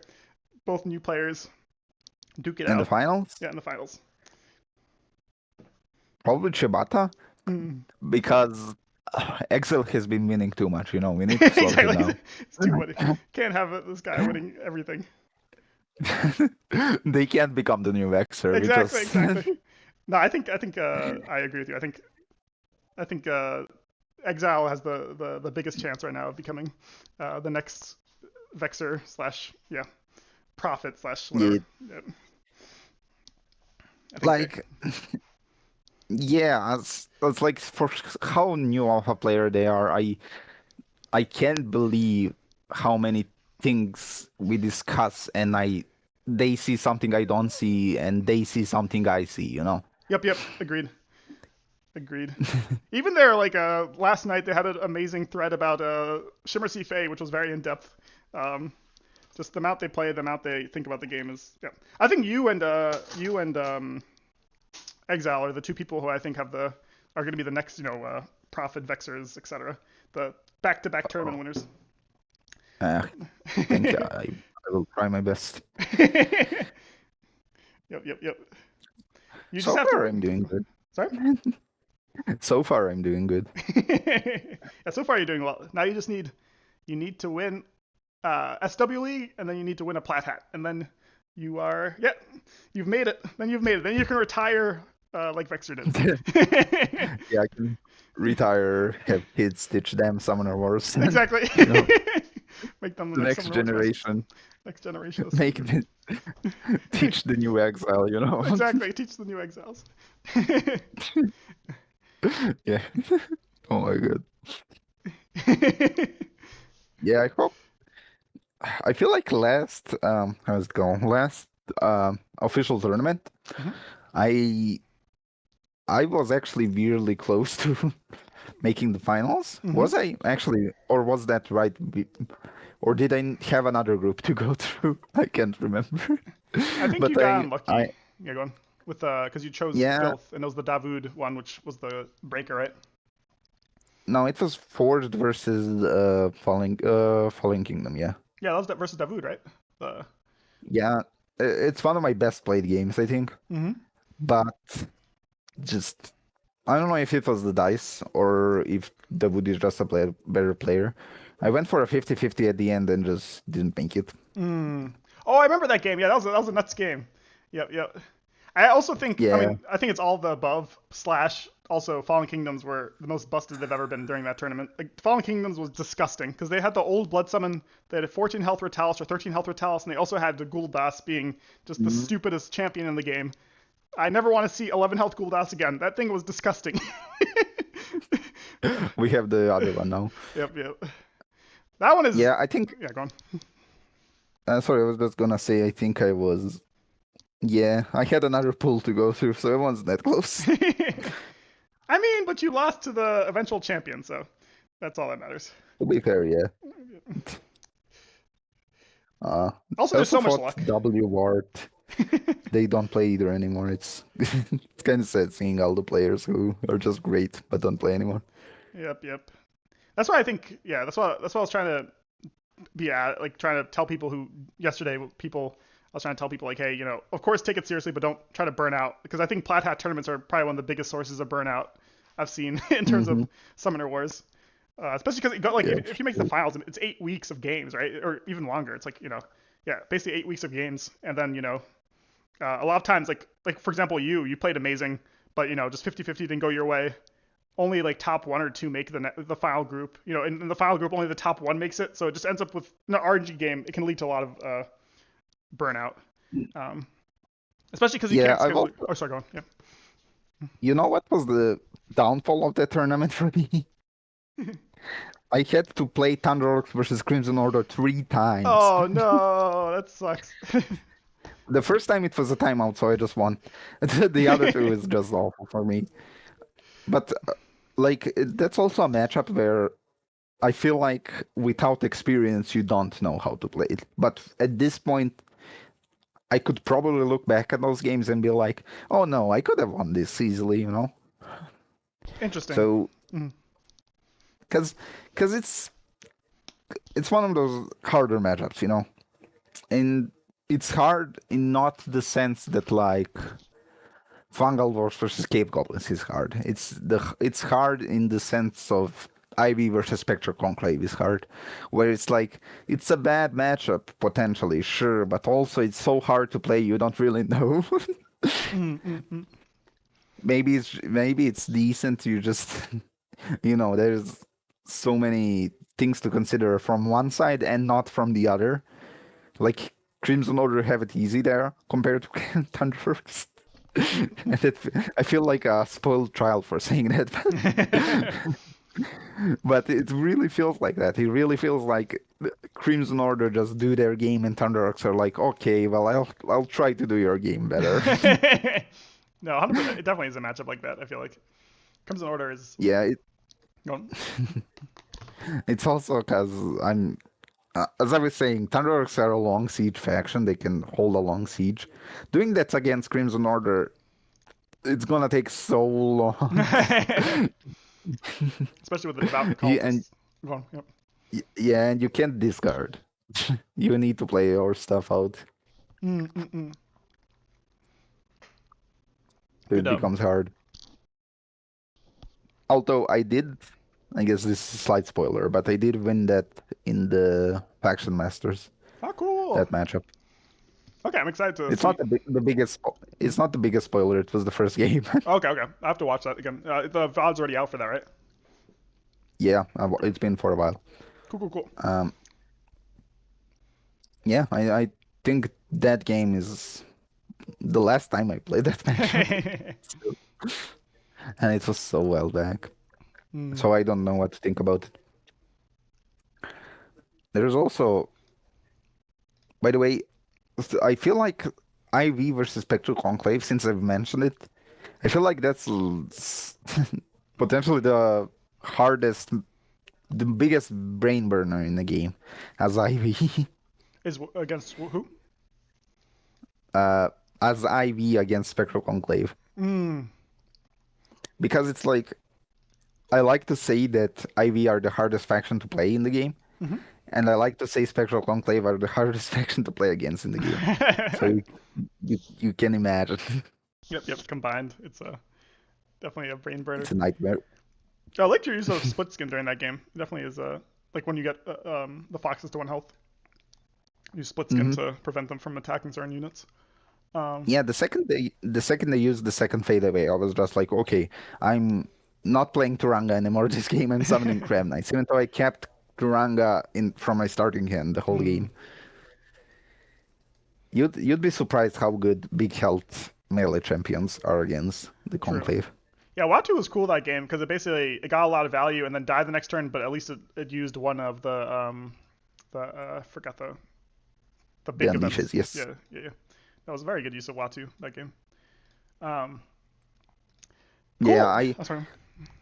it's also like he didn't get much value, but it's like I get Spectral Conclave. Like they got some value. They killed 3 units, right? But I Yep, yep. also needed to spend a plunge and dealt 2 damage and allowed the Mind Mage to die. Mm-mm-mm. But also like I needed to spend a plunge, and usually Y3 even gets more value. So but it's like it was really good there because you that eight magic was not going to be spent on something that was going to get more value. Yep, then Watu. So so against Spectral Conclave, it's also just good to be able to actually attack something. So playing Way 2 was good because it just allowed me to actually get use out of my attacks instead of summoning a Crab Knight that never kills an illusion. Yeah, that makes a lot of sense. Yeah, uh, especially with the foxes, those pesky Yeah, foxes. I can destroy their gates all I want as long as they have like 7 boosts on their summoner. It That doesn't doesn't matter. really matter. That's a good point. Yeah, that's to your point of why it's so hard to play against them. Is you have to play very differently. Probably the most different you have to play against any other faction. Like Spectral Conclave is such a Yeah, interesting. I agree with like the ranking that Plathat officially gave them of saying that they're 5 control. Mm. Like there's no other faction that makes you play their game more, right? Yep, agreed. Because they're either like, okay, go super aggressive, or try to win out on econ by discarding like half your deck because it doesn't do anything. So they become this monster. And honestly, I've used to really dislike them, but Mm. I'm getting used to them, Mm. which I'm happy about. I was worried that they would actually potentially ruin the game for me, like genuinely. All right, thank you, I think Nestle. they're Oh, fine. sorry, go on. I'm just saying they think they're fine. Also, sorry, one last thing. I the last episode that was released on the Plathat Games YouTube channel. Mm. Have you heard it? Yeah, Like the I've watched it. podcasting? Yeah, I've listened to it yet. Yeah, yeah. That at one point they mentioned Spectral Conclave and Alvekid, and Colby was like, "Oh, they're so hard to play. Alvekids are the more straightforward of the two." And I'm like, I remember, and you're I probably was, no. "You, Mr. Summoner Wars, don't know how to play this game." I mean, to be I fair, go on. They aren't an easy faction to play, but Yeah, I but think no. probably he hasn't heard anyone because I think that's how people thought about them originally was that they were just a very easy faction to play, kind of like Vanguard. It's like the easier of the two. But I think now as people Yeah, have gotten more, like as you pointed out, people's got more experience, they realize, oh shit, this is one of the more complicated factions in the game. You just have so many different triggers and things you can do. Yeah. yeah, it's they're such a fun faction. I love them. I am forever grateful that they were created. So, like, when I started playing, I was playing Thunderworks, but that's because they were my randomly assigned faction, right? Yeah. When like the free faction I Oh, got, that's cool. I didn't know and that. and then yeah, I think I said it in the podcast for Mm. Discord for Magic. I don't remember if I said it since then anywhere. Uh, but yeah, I was like, oh, Thunderworks, oh, they're cool, and I just learned how to play them. Uh, but Tile-Awakens are the first faction that I was just genuinely like, oh my goodness, I'm going to love these guys, and I instantly started playing them. So to some degree, they are just special to me. Mm. Like the first faction I chose to play, kind of. And, Not cool. and Go on. I also think they're probably the best design faction in my Mm. mind, in general. Even if they end up being S tier, you can't exactly blame them with how with how much depth they have. Like they Agreed. were going to be slightly overtuned at the very least. Mm. But yeah, that's all I had to say, I think. No, cool. Thank you so much, Nestle. That was a lot of fun hanging out. And you teaching me and critiquing. No, I'm not kidding. You did a good job. I think you did an amazing job critiquing my Tundra Orcs, or like teaching me how to play Tundra Orcs. I'm excited to play Yeah, them. Oh, sorry, go I have so much to say about them. on. But yeah, we'll figure out a stream time this week to do it again, and then potentially play some ST versus Skyspear Avians. Um, Mm. but yeah, Are you sure you wanna play Thunderworks in the tournament too? It's like you just started playing them. I think so. I kind of do want a faction which, because Which you look, don't usually play? yeah, which I don't usually play, which I can learn. Yeah, I'm not sure if any other faction I'd want to play instead. Like the other faction I would think about Phoenix Cells, but I think Phoenix Cells are just intrinsically worse than Tundra Orcs. So might as well just pick a better faction which I can learn. Because I need like To be fair, go on. to be fair, you're new to them, so they are in your hands. It might they True, might true, true. even feel about this strong. The balance of this game is such that like if you're better with a faction, you're usually gonna do better with it, even if it's the weaker of the two. True.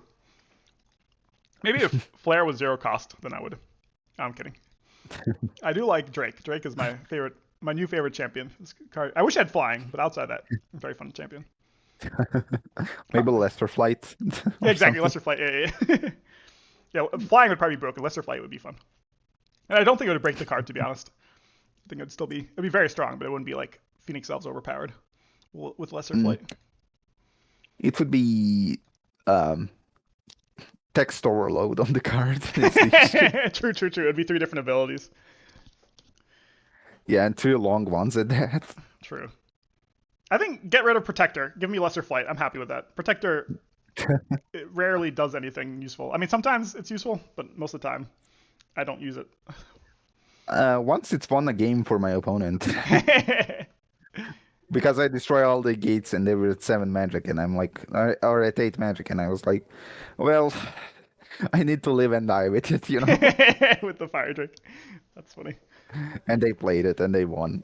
And Tragic. you know what? Good on them. I'm happy that guy won them the game. Yeah, true. Fire Drake is one of those cards when you lose to it, you're still happy. You're like, okay, at least I lost to Fire Drake. Yeah, I didn't lose to Cole, you know? Exactly. True. Very good. Yeah, All right, Nestle. I'll talk to you later. wait. Yep. Hmm? See you around, man. See you around. Do, do, do.